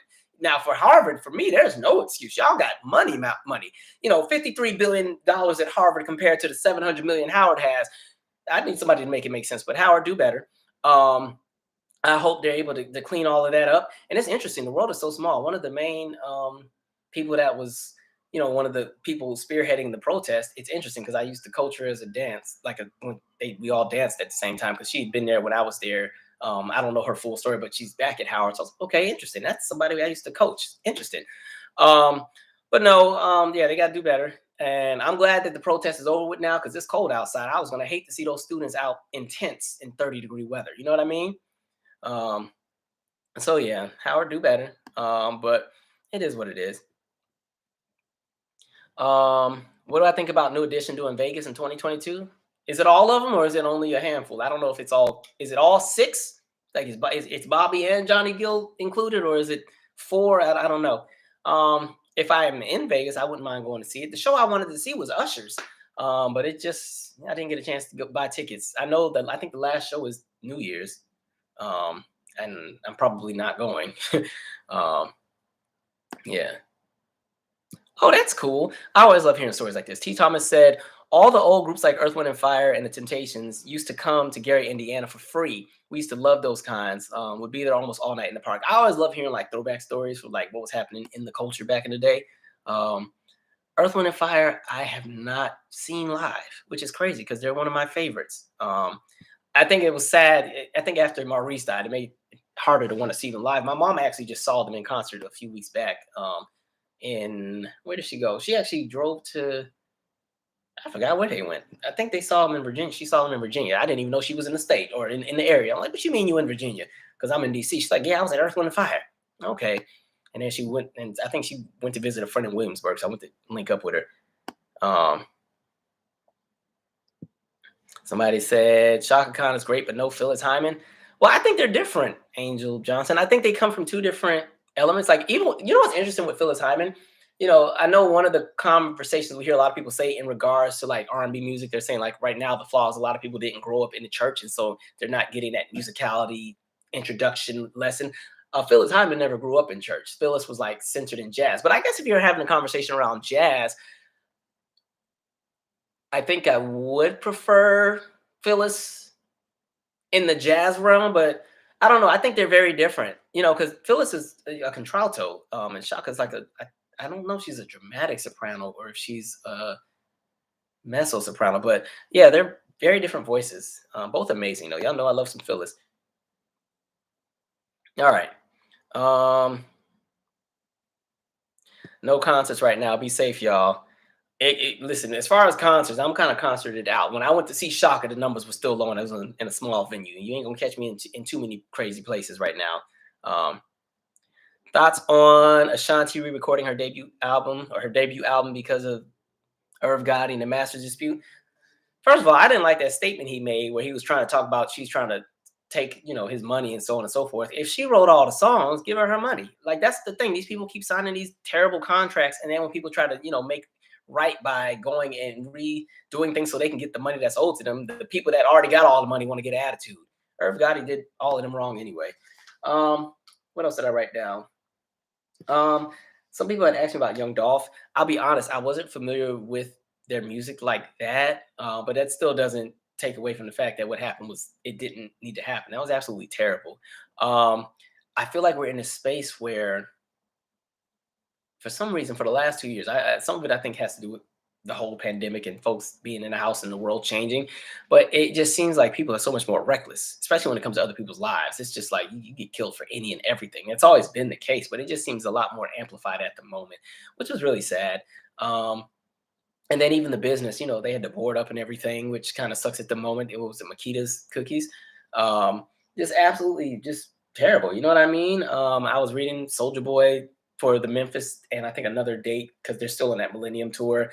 They pulled him off of those dates just because there's already enough tension because the two of them had been beefing. But rest in peace. I don't have a lot to say.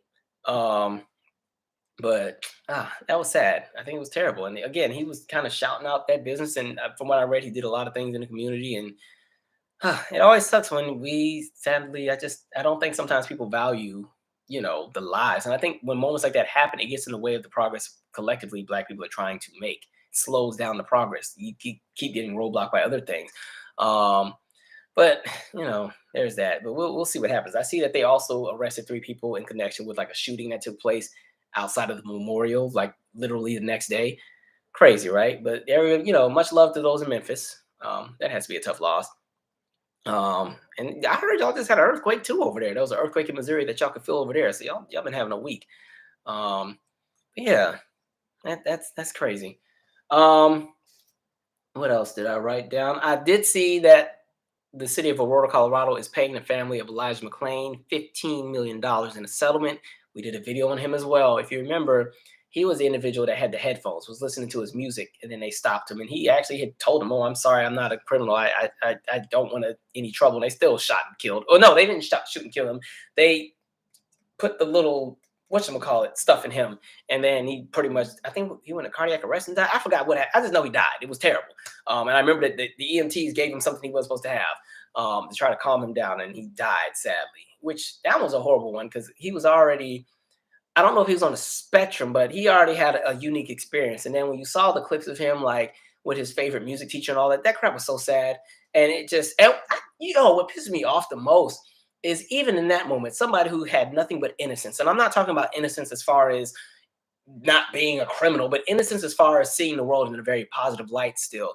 I always say like that's why people, I think that's why I think I still enjoy working with kids because kids have that innocence where, you know, depending on how young they are, they don't even see how terrible the world is yet. And so there's an innocence there that allows them to flourish and just be great and have a good sense of humor and laugh at a bunch of things. He had that same kind of energy. And even watching people still try to paint him out to be a criminal, just it killed me. Like the world just sucks. People are trash. They really are.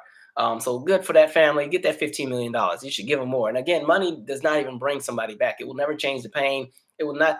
It won't make people move on. And the thing is, like, I think when you lose a relative, it's even worse when you've lost them to something violent. It's different when you have a relative pass on from old age or sometimes sickness, which I think sucks as well, because that's how my father passed. But when it's something violent and something that's unjustifiable, that's the worst feeling because I think there's just a hurt that you can never, you try to learn to live with it, but it still will bother and get you every single time. Um, so Elijah McClain, that was a tough one. And yeah, he liked playing the violin. Like, dang, man, that's some BS. So good for them. As far as the family. Um, where are we at? Let's read a few comments.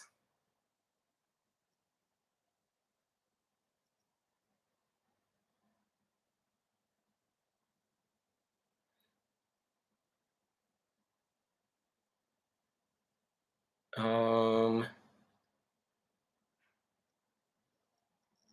Mine is actually Hollywood, which I still think sounds nice, like a prelude to Gladys Knight Midnight Train in Georgia. Oh, out of the Rufus songs.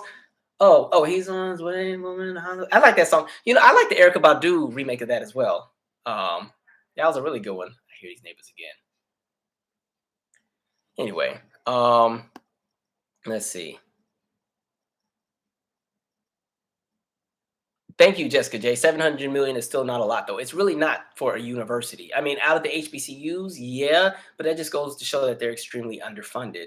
Um, and so, yeah. Um, let's see. Kara Marie 94 said college is a scam. I don't think education is a scam, but I do think it's a scam that people have to pay so much to better themselves in a society that's already in a space where you literally have to have something on paper in order to climb. And even if you have that, there's no guarantee to prosperity. That's the part that's the scam. But I think the education you get, depending on where you go, is some stuff that it's almost invaluable depending on what your experience is and where you go. I think I went to college, yes, for a job and everything else, but I also went to Howard because I wanted to one, there were layers that I wanted to uncover when it came to like the black experience and the black plight and things in history that I may not have necessarily known. And I just wanted to have that moment where for at least those 4 years I didn't have to worry about race. I could step outside and I was a person.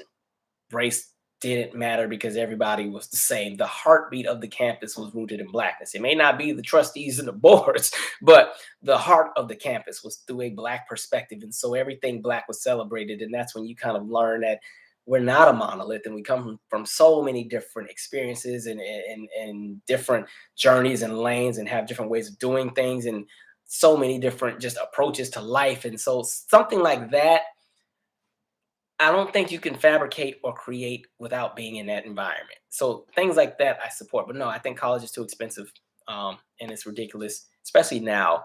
Um, and I feel bad for these kids that are going, and I feel bad for even people in my generation and the ones before that have 6 figures of debt. So that sucks. We in Rome said Usher is so tired. Wait. Not too much on Usher. Usher gives a good show.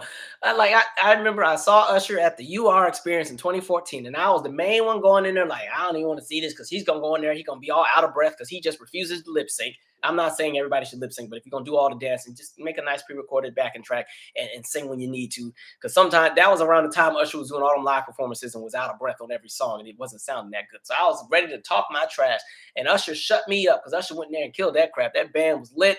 He was in good voice. Like everything sounded good. I was like, dang, Usher. Okay. All right. I rock with Usher. Um, I thought he was gonna come out with an album at some point, but I guess not. Um,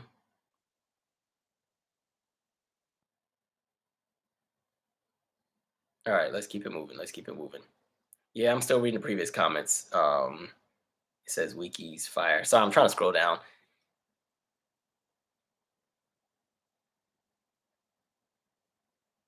Oh Lord, now y'all comparing Chris and Usher. All right, I don't compare them to. They're in two different lanes. The only thing they have in common is that they dance and sing R&B. But I think there's so many things that make them very different. But I do think they complement each other when they work together.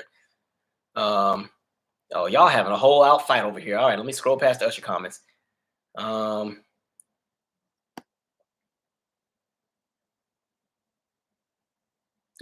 Nicole said Shaka Khan attended a Catholic church growing up, and in a Catholic church, they don't sing the way black folks do in the black church. But oh, okay, shock. Um, I also learned that Shaka Khan hates being called the Queen of Funk because she feels like she's done so many different genres. She just wants to be seen as an artist that dives into a bunch of music. So I was like, okay, all right, let's keep it moving.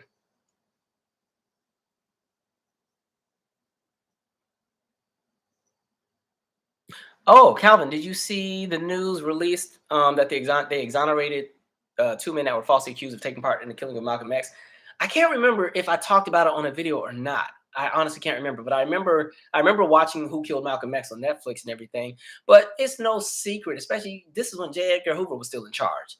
And it's no secret that pretty much any black movement, a lot of black public figures, all kind of stuff was infiltrated and all kind of people were set up. We saw what they did to Fred Hampton. It's no secret. And I think those two were painted to be, the face of that, so nobody would question. But it's interesting because even with the passing of Malcolm X, the verdict, in my opinion, was never set in stone as far as what happened. A lot of people are like, nope, that ain't how it went down. There's so many names that come into the conversation of who was responsible. So we'll see how that continues to unfold. But I was reading the documents about how there were things that were covered up in regards to that coming from the FBI. So I'm just like, see, here we go. A bunch of nonsense. Um, but yeah, that kind of sucks. But good for those who've been exonerated. But that sucks that you've been in jail for like what, 56 years? Crazy. That's your whole life. Um, man. So Taya Hodges said America is nothing but debt. It really is. Everybody owes something. Absolutely crazy. Mm, mm, mm. Erica Christian said, I feel you. I have twins in college. Now one at a PWI, the other at HBCU. Interesting. Twins are always fun. I have a few twins at my center, and it's always funny because um you always assume that just because they look alike, they act alike, but no, they be different. I got one twin that's way on one extreme and one is the other. I'm like, and y'all live in the same house? Okay, interesting. All right. Um, will I be watching The Dressing Down of Janet Jackson on Hulu? I actually was planning to watch that tonight. Um, because I think it came out tonight, but I don't know. I was reading that it's some BS. It's kind of, I was reading that it is pretty much a hit piece, and they kind of marketed it to be something like, oh, it's going to highlight the injustices that would have happened to somebody like a Janet, but really it seems like it's fluff. I might watch it, but I won't be doing a review. Just watch mine. But I'm waiting for hers. That's the one I really want to see. I think hers would be really good because, like I said before, she doesn't talk a lot about her private life, and so it'll be interesting to. And, yeah, the other thing I was going to say, it seems like they don't have clearance to use any footage because in all the trailers I saw for the Hulu FX one, they only have pictures. Like there's no footage of her performing or nothing. So it seems like they don't even have clearance to use anything. So I would rather stick with Janet's. But um, do I think Stephanie Mills should get a residency? I mean, if she wants to. I mean, a lot of people are doing them. Um, I don't know. I think I've read a lot of artists actually like to do the residency because instead of touring, they don't have to do so much traveling, and they can kind of lock in and set up shop, and kind of be a bit more established, so they're a bit more well rested at a residency if they don't have to do too many shows in a week, as opposed to when you go on tour and you got to get in the tour bus and go to this city and then be at the venue by this time and sound check and everything. Like with a residency, the stage is already set up. They just got to do sound check every night. They don't have to rebuild and take the stage down. They just have to, tighten a few bolts, make sure everything is already set and everything is already kind of aligned, as opposed to when you go on like the massive world tour and you gotta, especially when you get overseas and now there's language barriers and you're gonna need the interpreter for this country and that country. And then when you get to certain, like you go to Europe, they use different outlets as far as the plug. Same thing if you go to the continent of Africa or to Australia or even in South America, different outlets and different kind of plugs. So they got to have adapters. Like so many things that are different. So I think residencies for some artists actually work because some people just don't want to do too much traveling. They'd rather stay in one pocket and in one place. And when you can do that, you can adjust your show and do different things. And so residency works for some people. Let's keep it moving.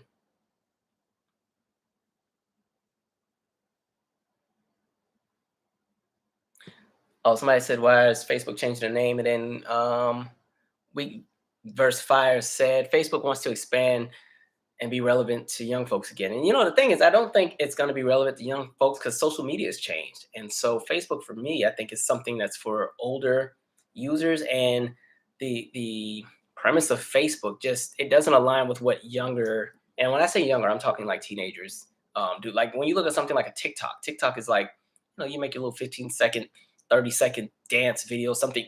It's very interactive, very instant, quick gratification. Facebook is something I think that is more so early social media with the postings and the family oriented this and the family oriented that. And there's so many other things that happen. I don't think young people are getting back on Facebook. They don't even use Twitter. You know what I mean? And I'm talking like young.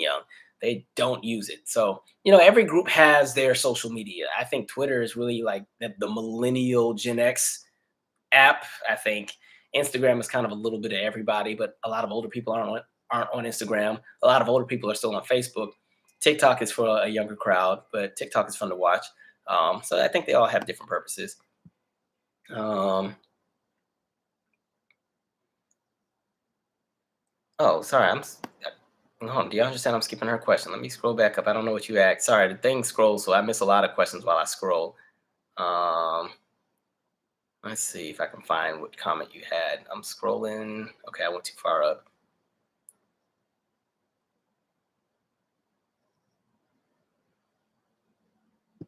Okay. Oh, DeAndre, I remember you asking this on the last live. My bad. Um, did you ever listen to the Jack Hare album? I did not get a chance to. So you know what? I'm gonna set my alarm for what time is it? Oh, did y'all just hear my chest crack when I stretched? I'm gonna set my little alarm tomorrow. I'm supposed to exercise when I get up, and I'm gonna put that on when I do my workout. Let me write it down, and then DeAndre, I'm gonna get back to you on that. Jack Hara. Let me see what it's called real quick. Uh, oh, don't forget the Zoom party is tomorrow for those who are interested. It was supposed to be tonight, but I moved it because I thought I was gonna watch the documentary, which I changed my mind on. We ended up doing a live. Um, the world, see how the world just works. Jack, what's it called again? All right. Wait, Herrera. All right. I don't even. Okay, here we go. City. Okay, Retro Futuristo. Right. That's the project I'm listening to. Is that the one?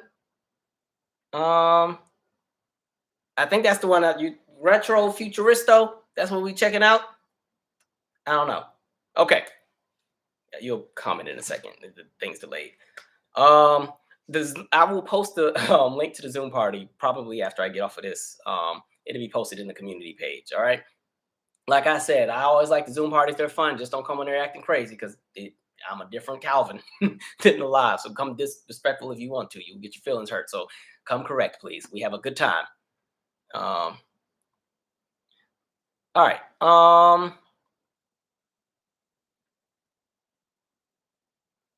Keep scrolling.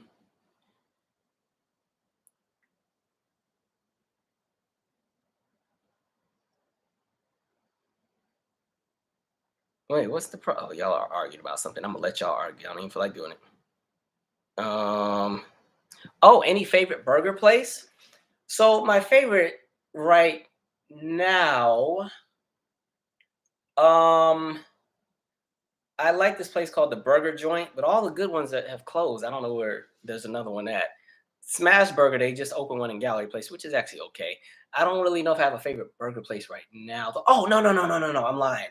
There's a spot. It's called Big Buns, and it's and mind you, I think they're black owned too. It's in well, the neighborhood is called Shirlington, but it's pretty much like the board. It's like right, pretty much Arlington, Virginia. It's called Big Buns. It's in that little Shirlington entertainment area where there's the movie theater and the gentrified version of Busboys and Poets, like all of that. They have really good burgers. But I'm trying to cut back on beef. Like I'm trying to eat healthier and I just can't do it because I like bacon and I've been trying to give up pork forever and I've almost made my peace with the fact that I just can't give up the bacon. Dang it. Or pray for me. Um,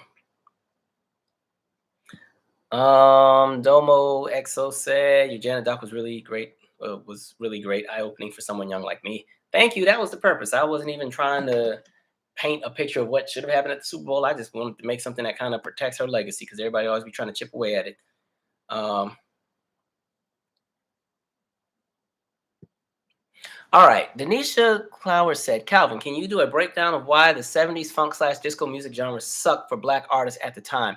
And did you think Travis Scott tried to have a Woodstock 99 moment with his Astroworld concert? As far as Travis Scott, I mean, if you follow his stuff, he always said he wants people to rave and riot and do whatever at his shows, and that was his brand. And it's going to work against him now because they're going to use every interview and clip where he said, you know, you need to leave my shows bleeding. They're going to use all that against him in them court cases. So good luck to that. But Woodstock 99, yeah, nothing to look back on. Like I told y'all, Woodstock 99 was people throwing poop on each other. Nasty. And then a whole bunch of sexual assaults. So I would hope that's not what he would want to, you know, push and promote and aim to have. As far as the disco sucks, like I said in that Janet video, with the disco sucks thing, and I don't want to spend too much time on it, but you know, it was rooted in racism. It was also rooted in homophobia. But really, again, like we said, black music, disco in those early stages was a very black genre. very lively. It was a genre that was just lively, festive. People felt free, and there was just a sound that was different. Because think about where music was before you got into disco. We were coming out of like the early half, or that the early 70s, that the end of the Motown sound. You had, or Motown was still there, but it was transitioning. You had the funk era that was still happening. Funk was still going to be funk, and there were a bunch of different things that were happening. But um, disco comes, and they always give credit to Burn Baby Burn as being kind of that first song that kind of spearheads what you would call the beginning of disco. But when you look at disco in those early moments, it's a very black genre, very lively. When you talk about just the instrumentation, there's a really good video on YouTube. I don't know what it's called, or who it is by, but I think it's called something like Deconstructing Earth, Wind, and Fire September, and or why it's hard for bands to play something like that. I don't know what the video is called, but it's a really good video that just talks about the dynamics of how complicated the production was on a lot of these songs. And so you have this genre that blows up, and people are partying and enjoying and dancing to it. And again, you start seeing the executives, and they recognize, hey, this could be a good cash crop. And so the executives kind of jump in and jump on it, and they start putting out a bunch of artists that are kind of starting to come out with fluff, just so they can hop on the disco sound. As long as they got a BPM of 120, let's put it out there, get that disco ball spinning, and let's hit Studio 54. And so you start seeing a lot of really watered down music come out, and it still falls under the genre of disco. And what happens is, like we said, there were a lot of racist people and people who, because again, I didn't do a good job of explaining it in the Janet video, but the other thing was, when it came to the gay community as well, disco was extremely popular. So people that were rock purists, or white people that hated the fact that black music was so lively and everywhere, and then you see something like a Studio 54, and people who had an issue with gay people felt some kind of way, so on and so forth. They wanted all of that to be shut down. And so on top of that, with the generic music that was being put out by acts that really weren't rooted in that sound. If you remember in that Janet doc, I used that commercial of the kid with the disco dance machine. Like, the kid had this disco machine commercial, like all of that happening. So the whole disco sucks movement comes, and it's like, okay, we want to end all of this. And so for a lot of black artists, what sucked for them was when that movement kicked in, and when you had the disco sucks, let's blow up all the disco records at the baseball stadium. And then that scared the mess out of radio programmers, who were like, oh God, we don't want to lose our viewership, because then we'll lose our sponsors and our ads, and our revenue will go down. So let's stop playing disco. And also, radio was already transitioning from an AM format where everything was always top 42 genre specific. And so a lot of radio stations that may have been top 40 at one point shifted over and said, we're going to be genre specific. Let's just latch on to rock. Let's just latch on to soft rock, summer breeze makes me feel fine. They want to do all that. And the genre started to shift. There weren't really a lot of disco stations, because at that point, disco was everywhere anyway. It was starting to get a little played out. And so what sadly happened is black artists became collateral to that disco sucks movement, because it wasn't just about people who didn't like the sound. They didn't like the sound to the point where they carried influence to what was happening with the radio programmers. And then that's when they kind of got into the space where the fear of getting backlash, or the fear of not being supported by the masses, had a lot of radio programmers stop playing black music in general. It wasn't even about disco at that point. If you go and you look at that rally, and there's a lot of footage. I think there's a 30 for 30. Well, 30 for 30 normally specializes in sports, but I think there's a 30 for 30 documentary on that specific event at the baseball stadium. And so when you have those moments, black people sadly were collateral. Like, at that stadium, people were showing up there blowing up records that weren't even disco, just anything black, they were blowing up. So Stevie Wonder songs in the Key of Life get blown up. Marvin Gaye, What's Going On, get blown up. Anything black, you can blow it up. And so black music in general had to suffer. And that's why we talk about in those early 80s, that's why a lot of black artists, if they wanted the luxury of still having some viable commercial success, they had to go the soft and easy listening route if they weren't already established. And that's why somebody like a Lionel Richie became really, really big in the early 80s. Or even when you look at some of those huge hits from a Diana Ross in those early 80s, outside of Upside Down and I'm Coming Out, she has a lot of power ballads that are really popular. And you saw like somebody like Donna Summer, who kind of still stuck to her same sound. She still never really quite bounced back. She stayed in the dance route. She did have a few hits. She had the one song. Well, I like this song she had called Dinner with Gershwin. It wasn't a hit though. I love that song. But what's that song Donna Summer had? It was a really huge one. That was like her big comeback. Time I know it's for real. I don't know if that's the words. What is it called? It came out. It was a huge dance track. One of y'all know what I'm talking about. Donna Summer. Let me look at her discography real quick. I think it's This Time I Know It's For Real is the song. I might have it wrong. Let me see really quick, really quick. Y'all know I get into my moments and then we get to no, is it? I don't think it's Let's Dance. Singles. Up, here we go. Let's see. It is the song I'm talking about is scrolling. That's then it was Gershwin. Where's I just saw it. Hold on, wait a minute. Now I know I ain't crazy. Oh, I was right. This Time I Know It's For Real. That's the name of the song. And that was like 1989. That was way later. There was a moment in the mid 80s where she fell off hard. But yeah, so a lot of black artists in those early 80s were very easy listening. And then eventually things shift, the tides start to turn. But don't get me wrong, there was a lot of really great black music that was out. It just wasn't crossing over to white audiences. Like I think it's some of the best R&B music that was out there, especially when you talk early 80s funk, was between about 1980 and 1985. Some really great stuff. Songs like, Cover Girl from Network, and I liked a lot of the Bernard Wright songs. And what was that song? Bread Sandwiches. It's kind of jazzy though. Hold on, just go look at my Spotify playlist with the funk songs. Whole bunch of great stuff. Anyway, let's see. Thank you. I don't know who just gave me that. My thing is acting weird again. Thoughts on the Silk Sonic album? I listened to it. It was okay.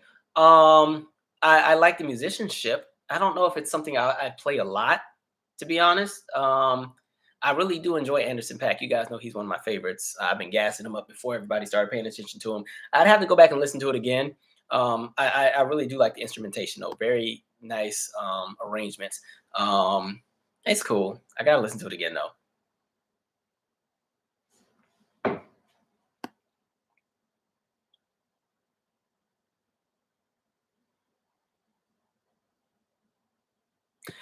Kate Dillon says, same old corp music story repeating itself. But yeah, that's the music industry, sadly. Everything works in a cycle. Um, oh, Tyler Hackner said, I love the post disco funk era 81, 85. Yeah, that was a fun time. There was some really fun songs, especially like all that Morris Day and the Time type stuff. Like all of that was funky, a good time. I was reading, I don't know what YouTube channel it is. I was watching one channel. They were talking about the Prince, the first Prince tour he did with Morris Day and the Time, and how actually the crowd was responding better to Morris Day and the Time because they had a funkier sound. So when they would go to blacker cities, as great as Prince was, and y'all know Prince is one of my favorites. I model a lot of my sounds after him.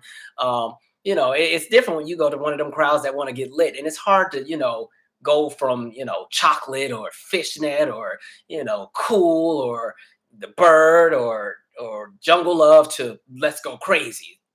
Still great songs, but different kind of essence. And so it talked about Prince kind of being a little shady and doing certain things to kind of sabotage to make sure they, weren't as good. So when he did a Madison Square Garden show, they were all on the same bill. He made sure they weren't allowed to perform that night. He was like, "Y'all ain't going to upstage me at this show." Like, dang, Prince, shady. Yes, it's Renee, the Disco Duck. Mm-hmm.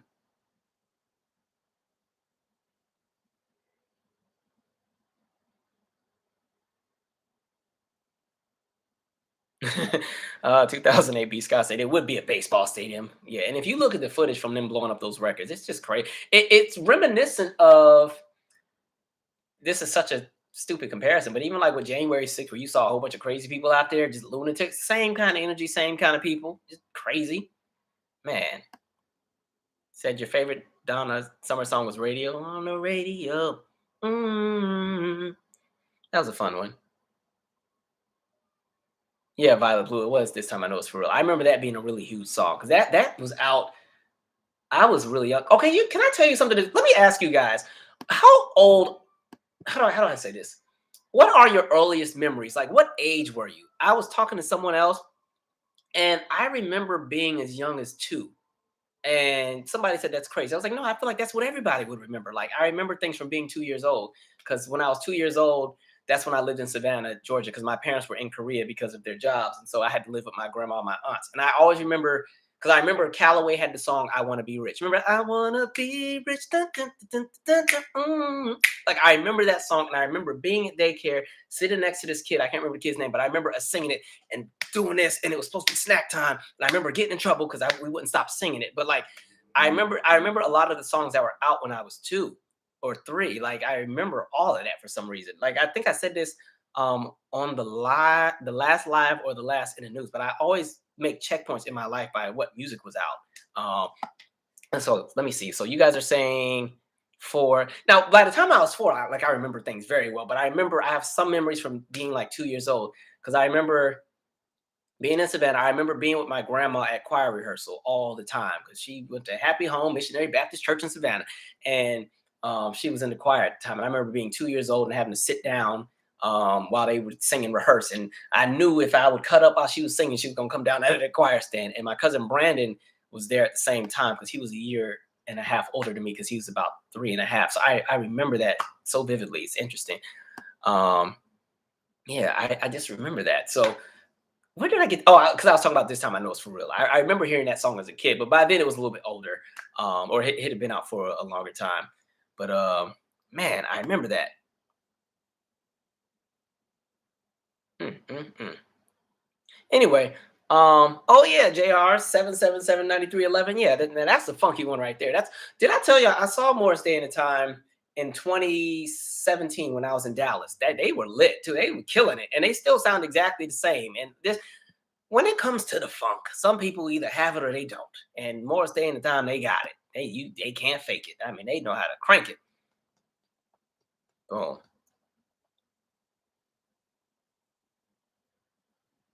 Um,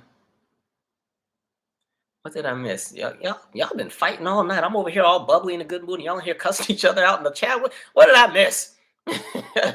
My goodness. Folks be ready. All right. Did you talk about Colin in Black and White? I got in late. Is that you talking about Colin Kaepernick? Is that the Netflix series? I haven't had a chance to watch it yet. I'm behind on everything. I haven't had a chance to watch that. I have to finish Passing. I haven't finished The Harder They Fall.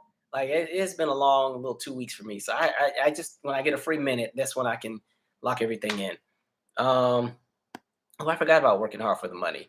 It kind of sucks. Down the summer, they don't talk about her a lot, which kind of sucks. Like, she had a really great career.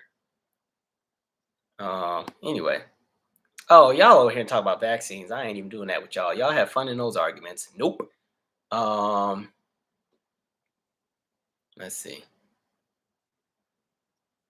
Malibu is such a mood. I think you're talking about Anderson .Paak. That was a great album. Um, and he has a great catalog. I'm glad he's getting what's his. Now he needs to clear up them lyrics in that Jasmine Sullivan song because I keep trying to interpret it one way. People saying it means something else. So I need him to explain what he actually meant on that one. Anyway.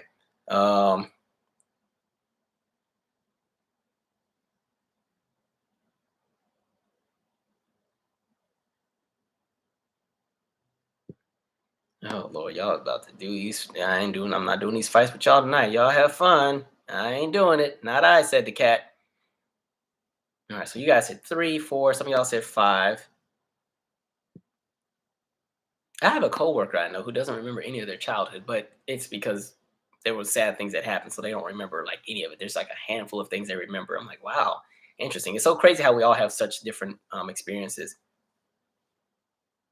Oh, okay. 2000 AB Scott said, "You serious? You got happy home ties? My whole dad's side of the family. That's basically that church. Yeah, those are my people. What's your dad's side last name? Don't put it on here because folks you get doxxed on the internet. Don't do it. Yeah. Um, Savannah's a very small place. Yeah, everybody knows everybody. Did I tell y'all the story one time? Um, I'm not gonna say any names, but there's a certain housewife I'm related to that I didn't know I was related to, and I only found this out because their mother was on one of our boards, and I didn't know I was related to the mother until they said they were from Savannah, and then I randomly talked to them on the side and put 2 and 2 together, and you start asking questions and cousin so and so this person, and you discovered you were all related. I'm like, oh, okay, interesting. So yeah, I'm not gonna say which housewife. Don't ask because I'm never gonna tell y'all. But yeah. Um, somebody said we dang it, it was a good comment. I just lost it. We don't talk about Minnie Riperton enough. I love Minnie. Back down memory lane and inside my love and what's it? Do you feel? I forgot what that song is called. Um, I think I would agree. They don't talk about Minnie enough. Hmm. I have to have a moment where we kind of dissect her career a little bit. I always like watching her performances. There's a it's on YouTube. It's one of her last performances. Well, there's two that I always see. They're both kind of sad though. It's two back down memory lane performances. One is she has on all black, and this remember she had cancer, so at this point, like all her hair is gone, so she has on a wig, but she was paralyzed with in one arm had like paralysis, so she had to just hold the arm and sing. It's a great performance, but it's sad to watch. And then there's another one where she has on a teal outfit, and it's the same thing again. And this is a few months before she passes, which is really sad. And then on YouTube, there's a really good clip. It's Stevie Wonder on Soul Train, and this is after she had passed away, and he does like a nice tribute. It was like really nice. Um, it's always sad to see people pass on early. Andre Murphy, what up? Says I've been on you. Thank you, by the way. He said I've been on YouTube forever, and your channel just surfaced to me about a week ago, and I've been binged on your uploads all day, every day. You're well versed. Thank you. YouTube be hating. YouTube be trying to keep me in the shadows because I think I'd be scaring people. So, but it is what it is. I do like the having a larger channel now. It's kind of cool. But it is what it is. Melody said, passing just dragged out, wasn't really interesting to me. The book has to be better than the movie. So I'm only halfway through the movie. I can't give spoilers. I'm going to just say in the piece that I saw, there was a part that triggered me where there's the woman who visits the friend and then the husband just says something out of pocket. And I'm like, you know what? Couldn't have been me. Um, anyway, let's see. Gonna keep scrolling. I'm not answering no housewife questions because I don't. Because if y'all figure that out, y'all gonna be it's gonna be too close for comfort with y'all knowing all my family. Y'all already know all my people from the podcast. All right, let's see.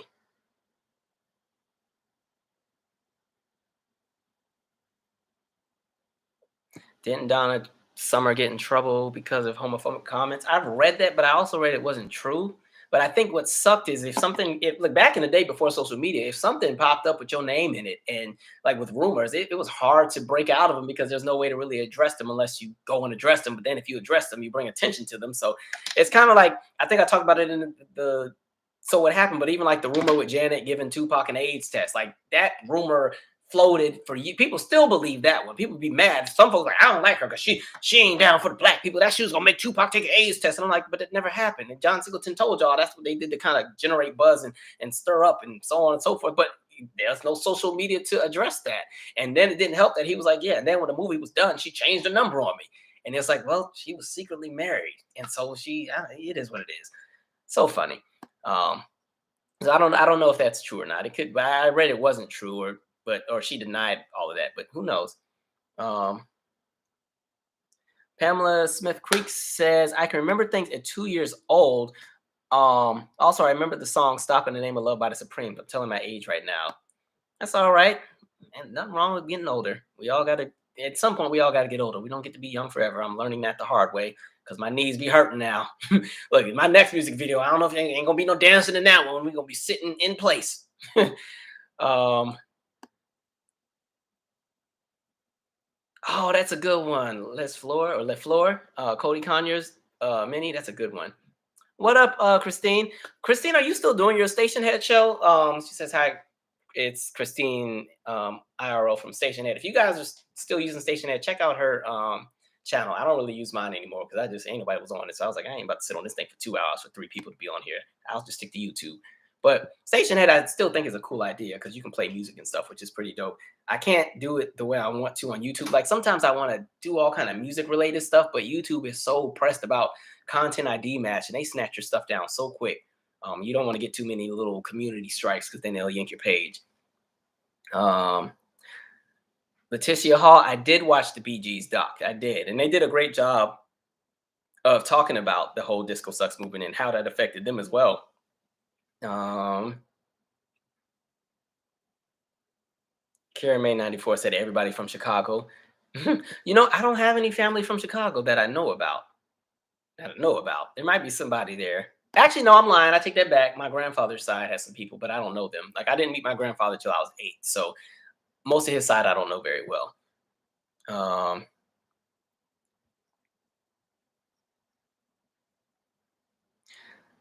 2008, B. Scott said, pretty sure my flight to Atlanta finished my knees off. Yo, them plane, the space is so small on the planes. I'm like, man, I got to fly to LA. That flight is like 5 hours. I'm like, I'm about to be crammed in that tiny plane for 5 hours. And I think I got a middle seat. It's like, oh gosh, man. Mm, mm, mm. The Soul Sisters podcast said, "Did you know that you can have a gun in Memphis, no license or anything?"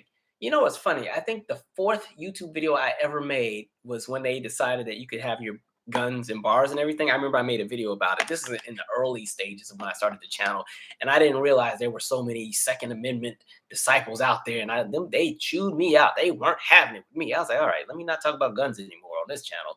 But interesting. Um. Did I write anything else?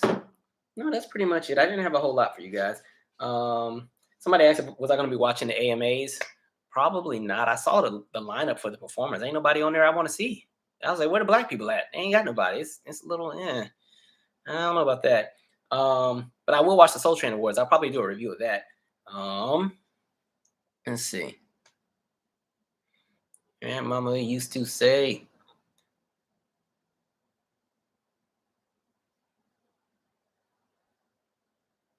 all right, we're going to wind down soon. I do want to kind of take a minute to go back and revisit Minnie Riperton. We don't talk about her a lot.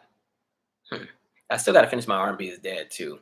I was supposed to do that last week, but I'm behind. Y'all know y'all know I'm always behind on something. I don't know why I announce anything because I never make the actual deadline. Just know my mind be all over the place between that and schedules and everything else I got going. So I'm getting into the space where I'm like, just don't announce anything. Just do it. Don't tell people because you be stringing them along. All right. Not y'all. Now y'all over here putting the streets and everything where y'all from. Y'all be careful. People on the internet are crazy. Jojo said, I was born in 85. I loved anything Michael Jackson growing up. Moonwalker was my favorite VHS. I was about 5. I thought every limousine had MJ in it. That's interesting. What always made me mad with Moonwalker, I remember every time they played Smooth Criminal on TV, they never played the Moonwalker version. Like the Moonwalker version of Smooth Criminal is when the camera is clear. But the video they often would play on TV would be the one where it's all the distorted images, so you couldn't make out everything. I used to hate when they used to do that. I'm like, play the one from Moonwalker. That's the one that's all nice and clear. You can actually see the choreography and everything. Man. All right. All right. Timex Social Club. Yeah, I remember them. Told you how rumors get started. Look at all these rumors. That's very true. Sean C. Muhammad, getting older is not a luxury everybody gets to have. And that's sad. You keep seeing so many people pass on. That's why I'm like embracing getting older. I used to be nervous about it for a minute, especially with all the stuff I do. I'm like, man, you start hitting certain ages, certain doors close. But it's like, man, so many people I know have passed on as of late, the last 3 or 4 years. I'm like, man, it's just a blessing to make it to a certain age. And I start to get sad now because I'm like, dang, like my mom is like in her 60s now. I'm like, which is not old, but it's like when you can remember your mom being in her 30s, you're like, man, life is moving quite along. So, oh man. All right, we're gonna wrap up soon. I appreciate y'all for hanging with me on this Friday because, like I said, Friday's the turn up night for a lot of y'all.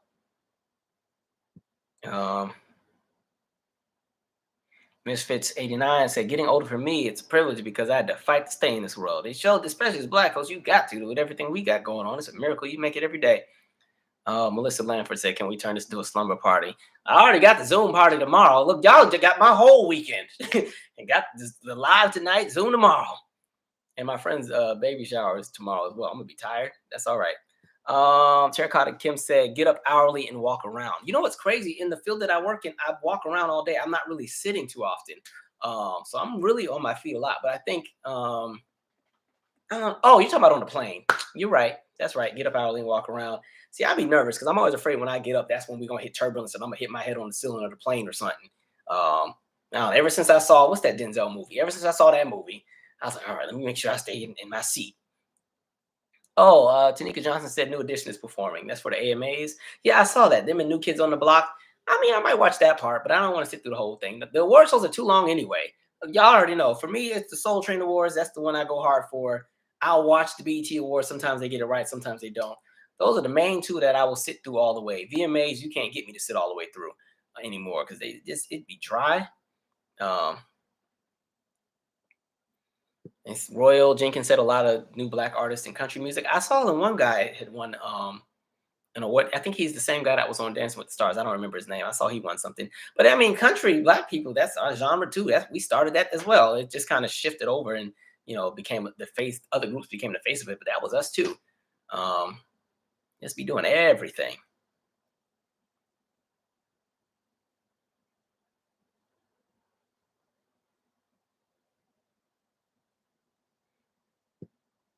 I didn't want to watch the second Tiger King Rosie Speaks. I just heard it wasn't good, so I wasn't interested because it seems like everything you needed would have been in the first one. Which again, the Tiger King was some entertainment for me. I like watching folks be crazy, and when it ain't one of us, I was like, okay, that was right up my alley. That goddamn Carol Baskin, Lord, stressed.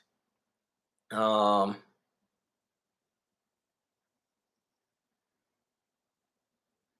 the next R&B is Dead episode is talking about the conversation that a lot of artists have when they don't want to be labeled just R&B and kind of the beef I have with that. But I won't spoil it because I'll save it for the video. But I got some things to say on that one because I think we give too much to pop music.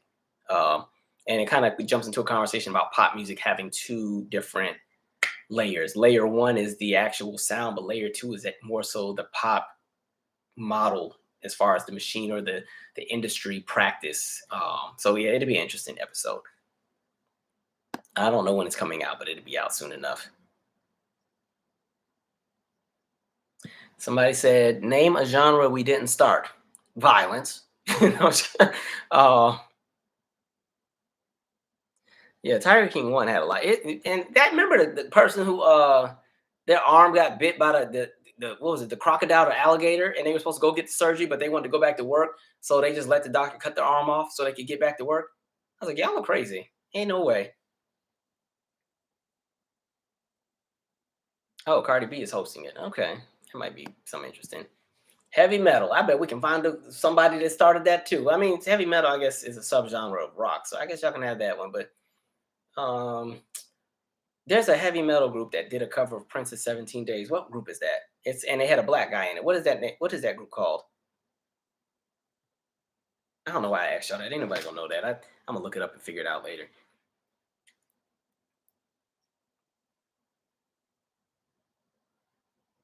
Speaking of, somebody was laughing at me the other day on this.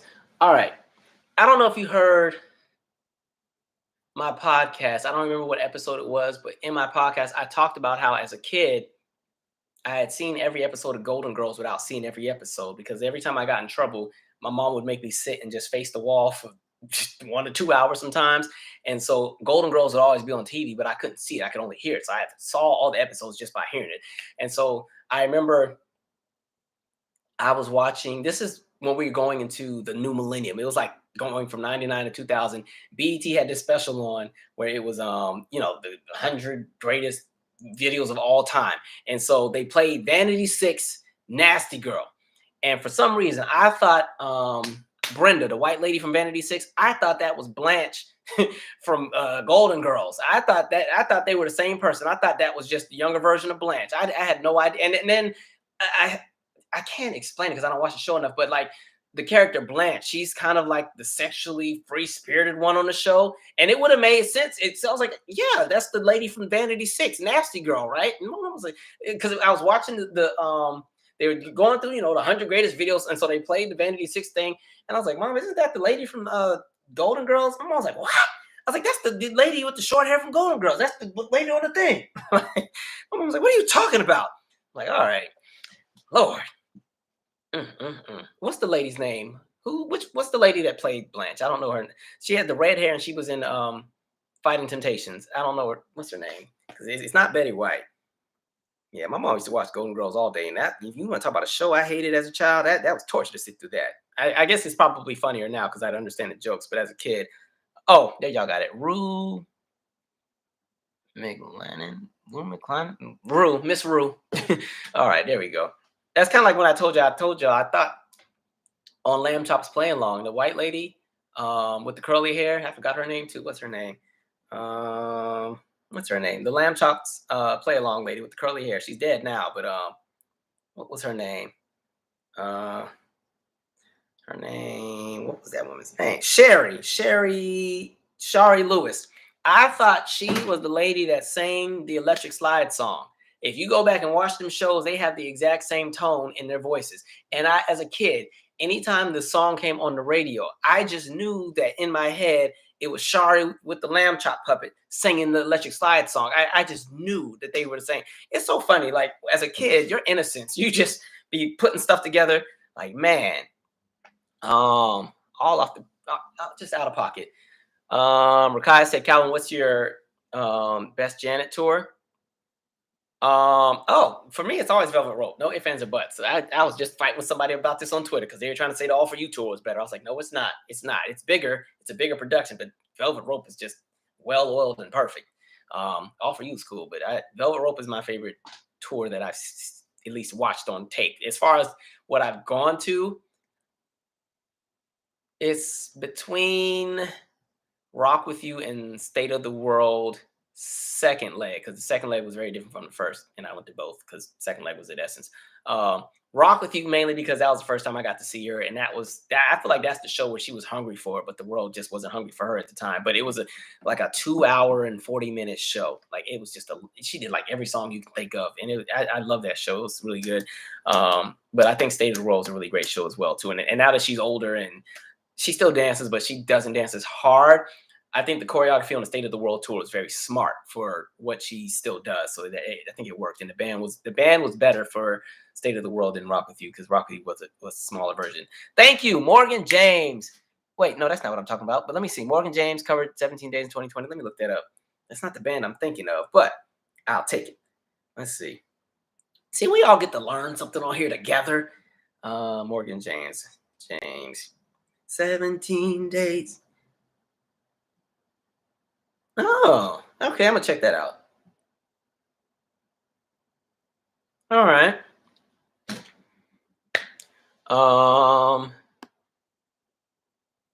Let's see. Oh, see, y'all laughing at my lamb chops play along thing.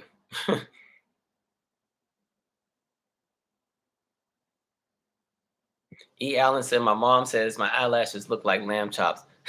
Hurt my feelings, so I took them off. Oh, you got them big ones. I got a cousin that be wearing them huge lashes. I think hers. I don't know if she can take hers off though. I think hers. I don't know what she did. I don't know how it worked, but she did something. I ain't seen. I don't know what she looked like without them. It's been a while. Okay, see now this makes sense. Patrice Garner. See, she said I used to think the lady singing Jamaica funk was Shaka Khan or funkin' for Jamaica. See, I can see that. Yeah,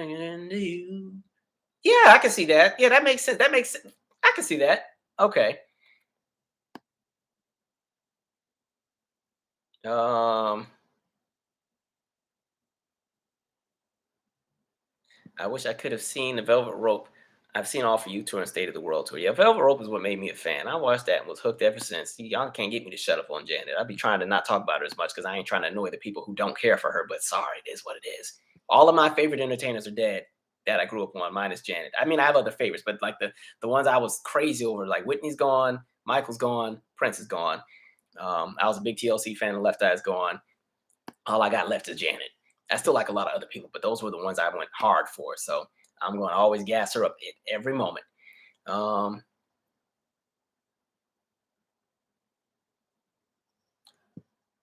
I saw that FE Grace. Speaking of rock groups, did you see the lead singer from that group called Brass urinated on the audience? Remember that? That was some nasty stuff. That's some. And then the person that, like, yeah, she was on the stage and she pulled up the thing and just on the person and he's laying it like it's all. I'm like, that's some nasty, just nasty. Ain't no way. Absolutely not. That's some crazy stuff there. Thank you. That's what it's called. Live in Color. Good job, Ronald Eatman. Let me type that in right now. I'm glad somebody got it. Good job. Boom. 17 days. Let's see. Yes, it's this one. Good job. All right. Boom. Look at y'all. You see, this is why I rock. This is why we click. This is why we're here. Y'all be in my head. I appreciate it.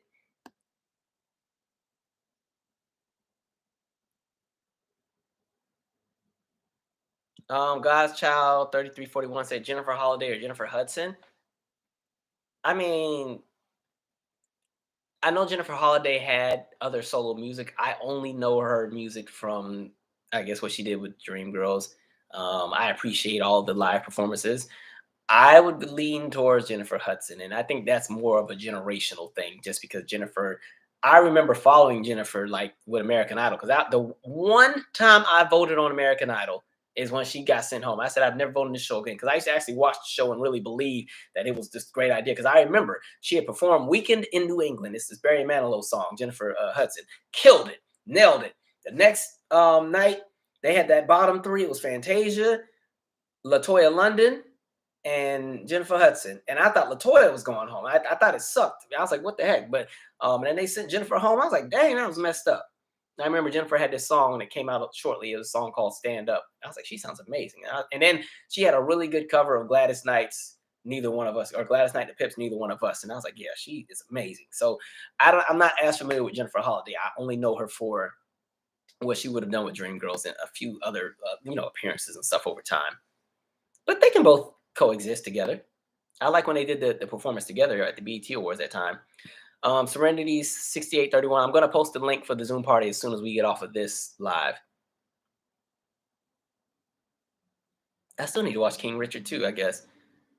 But yeah, I was happy Fantasia won. I was glad she won. Cause that it was Diana DeGarmo or Fantasia. I was like, I do not want. I mean, nothing against Diana DeGarmo. It's just you couldn't sit in a room with Fantasia at all. It wasn't close.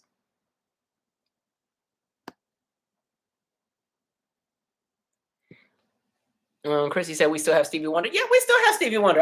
I just named my core who I went hard for as a kid. Stevie is wonderful, but I didn't appreciate Stevie until I was an adult or like a teenager. But I'm talking about like being like 7 or 8 years old, and when they came on the TV, you ran to it, or you'd have a tantrum in the car because you couldn't watch all that because we had to go to Bible study and TLC was going to perform that night, and we couldn't watch it because we had to go to church. Like that kind of stuff. That's where I'm at.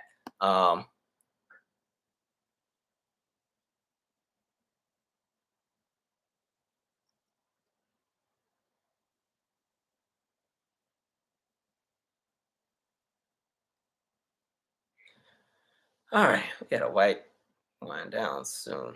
Um,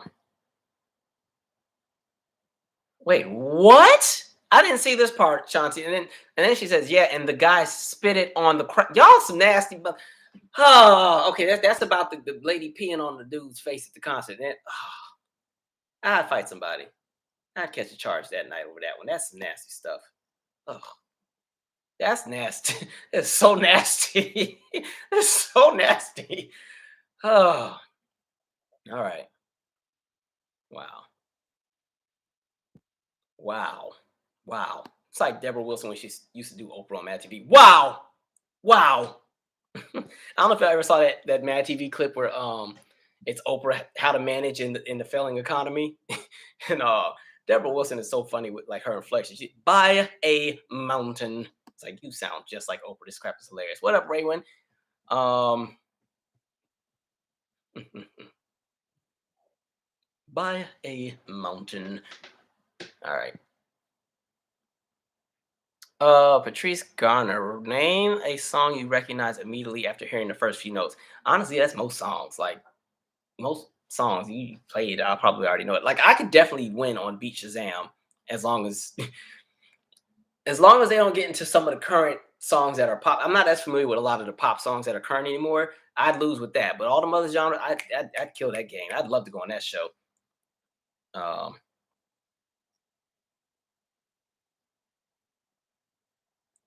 Thank you, Daniel. Look, Daniel, listen, you and I are here. You guys all seem pretty cool. Don't show up to the comment section tomorrow.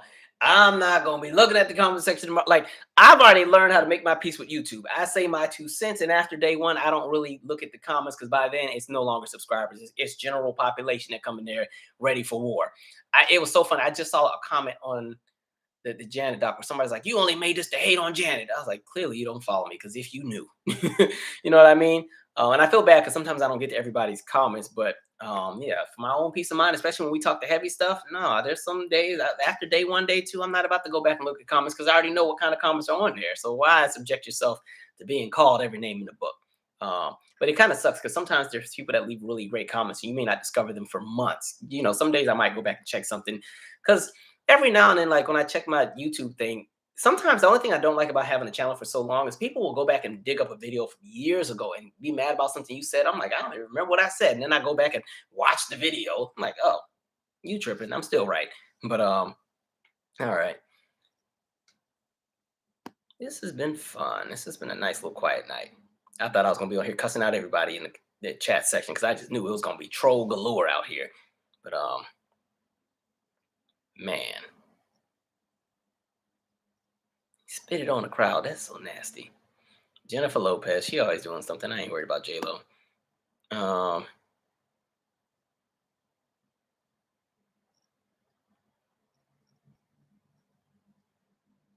Jennifer or Fantasia? Now I'm team Fantasia in that one. I like Fantasia a lot. Like I like her music. She is a really great concert. I mean, I like both of them. But I have more albums from Fantasia than I do Jennifer Hudson. The only Jennifer Hudson albums I have is the debut and the one she came out with in 2013, 2014. The one that has the song with the I Can't Describe on it. And she had another song with Iggy Azalea. I have that album. Fantasia, I have all of hers minus the last one. So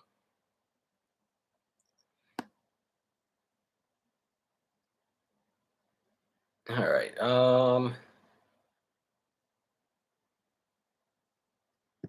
Andre Murphy said, Calvin, Soul Train was must-see TV when I was a kid and was instrumental to many careers. Have you ever posted about Don Cornelius to your audience? I did talk about, I know BET had the Soul Train series. I talked about that.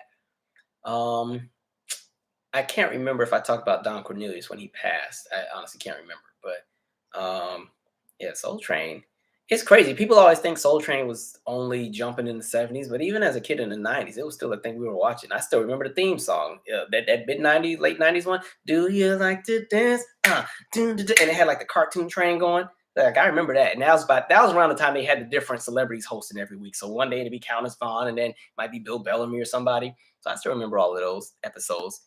I think I remember the rap. It's like not the same, most same, most. This ain't the ordinary. I forgot. I missed it. I got the rhythm, but I got the words wrong. Y'all know I be messing up everybody's lyrics. Everybody's lyrics be getting messed up. All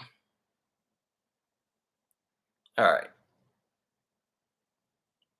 God's Child 3341 said, I'm still not over losing Whitney. Whitney, that was the one that hurt. I became a bigger fan of Whitney after she died. I was already a big fan, but I became bigger later down the line. But yeah. Yeah, Whitney one. That was a rough one. Unexpected.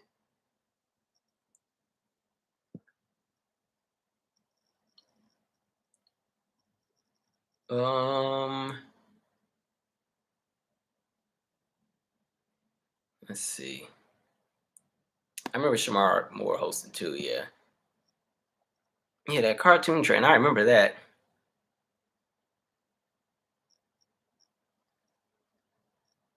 San Francisco mayor dancing on the table at Tony concert. I haven't seen that. I'd have to look. Um, Zan's Beat said, "Be careful. The feds are always watching YouTube. There's nothing they can really get me for. They're gonna get me for talking about music or being pissed off, but I don't say anything too crazy, so I'm good.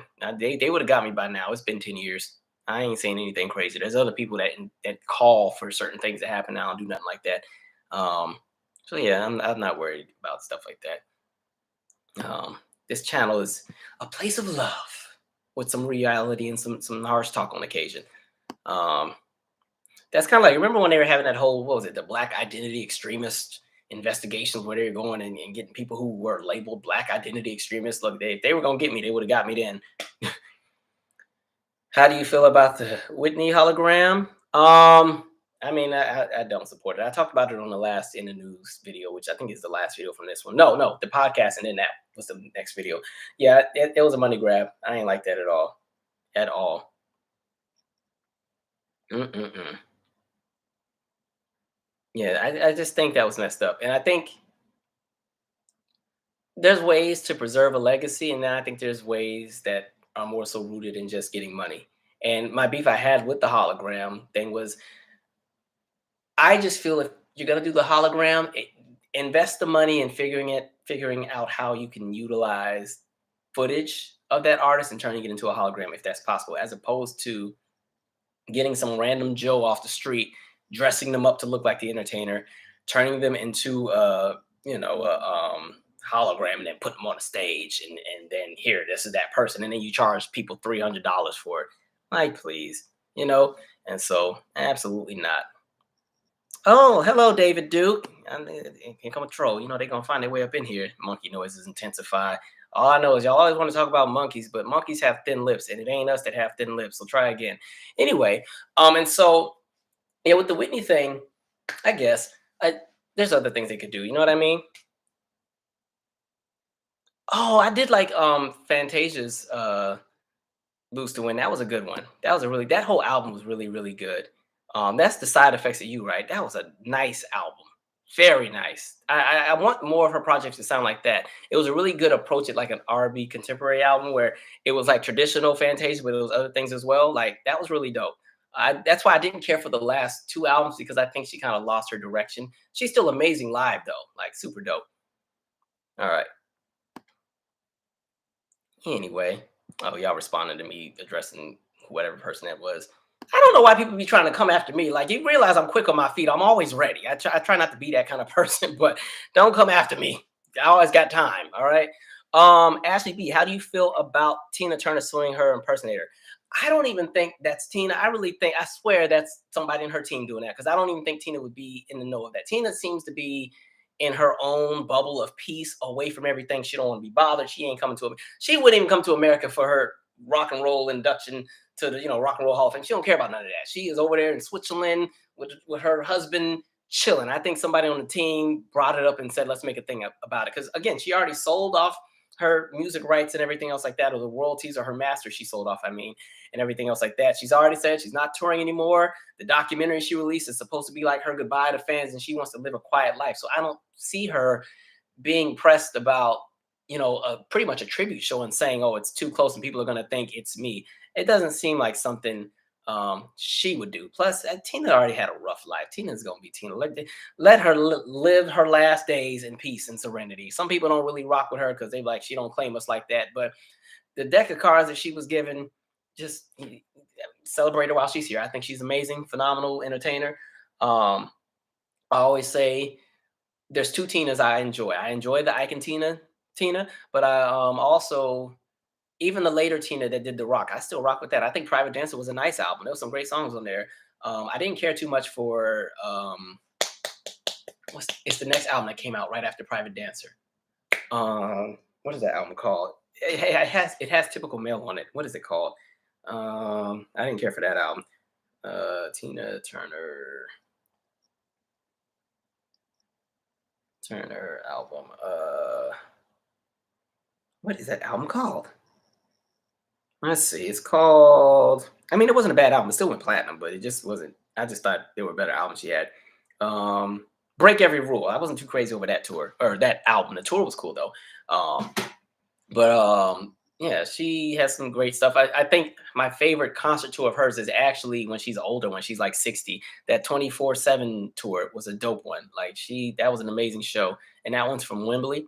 Um, and then the band is really good, and she's somebody that worked with the same people on all her tours as well. So she always had the same background singers. Stacey Campbell and Lisa Fisher were always her two main background singers. So yeah, I rock with Tina. But yeah, I think as far as that lawsuit, it seems like somebody in the team stirred that up because she was saying she didn't want anybody to get confused and think it was her. People know Tina Turner's not touring, and even when you look at the picture of the poster, the woman playing Tina is clearly in her 30s or maybe 40s at the latest. Like people aren't going to mix that up. Um, yeah, Deb Moore said Tina Turner is chanting in peace. All right, she over there chanting, minding her business, drinking her tea. Plus, she's been really sick too. You know, she had cancer, she had a stroke, she's had a whole lot going on. So I don't think she would stress herself out at the age she is with something so petty when she's already sitting on a lot of money. I think she's good. Um, Not Christina over here typing the actual chant in the chat. Y'all crazy. Lachey Wilson said Janet and B had a better hologram. What? I don't know. I don't remember Beyonce having one. Which one did Beyonce have? I remember Janet had one because I think Janet was the first one I remember having one on the stage because she did Essence 2010 and had one of herself, which was smart, which goes back to what I said about Whitney, even though she's no longer here. Like Janet was able to actually film her own holograms. And so she had three versions of herself dancing on the stage at Essence back in 2010. Let me see. Beyonce hologram. I don't remember her having one. Oh, they do have one. Oh, you're talking about the Billboard Awards. Oh yeah, okay. That was a dope one. That was the highlight of that award show. That was Billboard Awards 2011. Um, Beyonce killed that one. That was the night. That was when she did the thing with the screens and the graphics and everything. That's when what's the song? That was Run the World. Because I think that's the same one. Britney was at that one too, and I think she performed. But I remember being like, "What the heck is wrong with Britney?" But I'm glad she got out of her conservatorship. By the way, because that was messed up what they were doing to her. Um, Brittany don't be bothering nobody. And it's like, dang, y'all had that girl locked down for 13 years and she couldn't even use her own cell phone. And y'all and stole all the woman's money because something don't add up with Brittany. When I read that she's only worth $60 million. Now that's a lot of money, but for the kind of career she's had in my head, based on other entertainers that have that same caliber of success and have had that same kind of impact in pop music, she should have been worth $300 or $400 million. So somebody been stealing the money over there. That's all I'm saying. Someone ain't doing the math right. Um,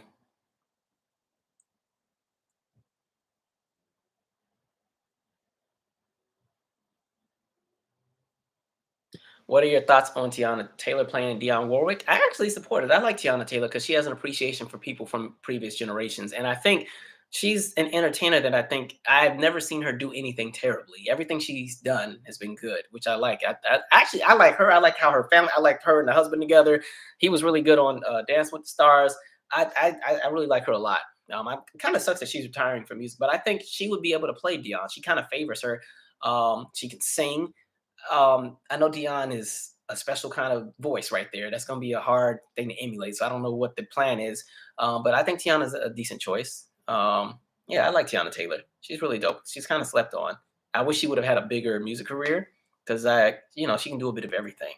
And again, she's likable. She's normal acting. Some of these people that get famous are so into themselves that they're just unbearable to, he's just like, forget it. Your music is dope, but you are a terrible person. I don't get that kind of energy from her at all. NC Soul Sigma, I have not. Oh, I did speak about the documentary, but I didn't watch it yet. So I don't know if I'm going to watch it anymore because I read the reviews and it sounds like it's a hit piece, but I might check it out. Michael James, are you gonna do a So What Happened on Whitney's Just Whitney album or Michael Jackson's Invincible? Because those albums get hate for a reason. I'm probably not going to do Whitney, and I say that because talking about Whitney at that point in time, you'd have to talk about everything else that was going on with her, and I don't want to. One of the things I try to do with the So What Happened series is try to like protect the legacies of people, and even if I were to be as polished and poised and really try not to talk about certain things that everybody knew she was battling with, it's still going to come up in the comment section. It's going to be a disaster, and but I do like the Just Whitney album. I really enjoyed the song, even the song she had with Bobby on the album. Was it My Love? See, my love is like dun, dun, dun. I did like that. If I do want to do some other kind of documentary type stuff for the channel, so maybe I'll do something else with Whitney. But no, I don't think I'd want to talk about that because then yeah, no, nope. As far as Michael Invincible, could be. I was thinking about it. I don't know who's next. I've been leaning. A lot of people keep saying Tony Braxton. Some of you have been asking about Sierra. With Michael Jackson Invincible, even though it didn't do well, it still sold like 7 million copies or 10 million copies internationally. It just didn't do what it could have done in the US. And again, there was only so many singles that were released. But I don't know. We'll see. But So What Happened, I'll say, is a very intensive project. So there's not going to be one for a while, just to be honest. You probably won't get another one till way after the new year because they take a really long time to put together. And I try my best to be as accurate as possible and make sure my research is all together, which is a pet peeve of mine when people watch one of the episodes and try to nitpick something or try to run with it, like, and try to paint something. Like, a lot of people with the Janet one kept getting mad when I was going down her list of accolades and, oh, you're overselling her. I'm like, I'm only reporting what was actually true. Y'all feeling some kind of way. Just say you want to put her in a certain box that you think she needs to stay in and keep it moving. Um, let's see.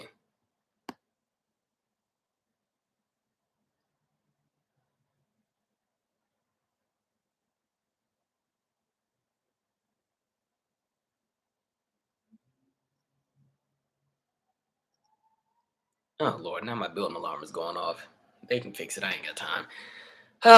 I'm ready to own, y'all. I'm tired of living in this high rise because I got too many crazy neighbors. There's always something going down. Always.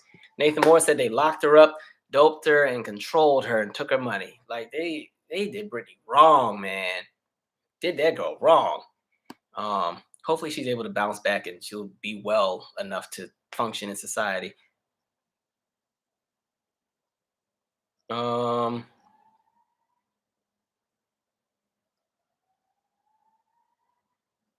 let's see. And then it was her daddy that did it. Ain't that messed up? Your own parents stealing all your money. But a lot of these entertainers that are famous, their parents be going and taking all the money. Gary Coleman's parents ought to be ashamed.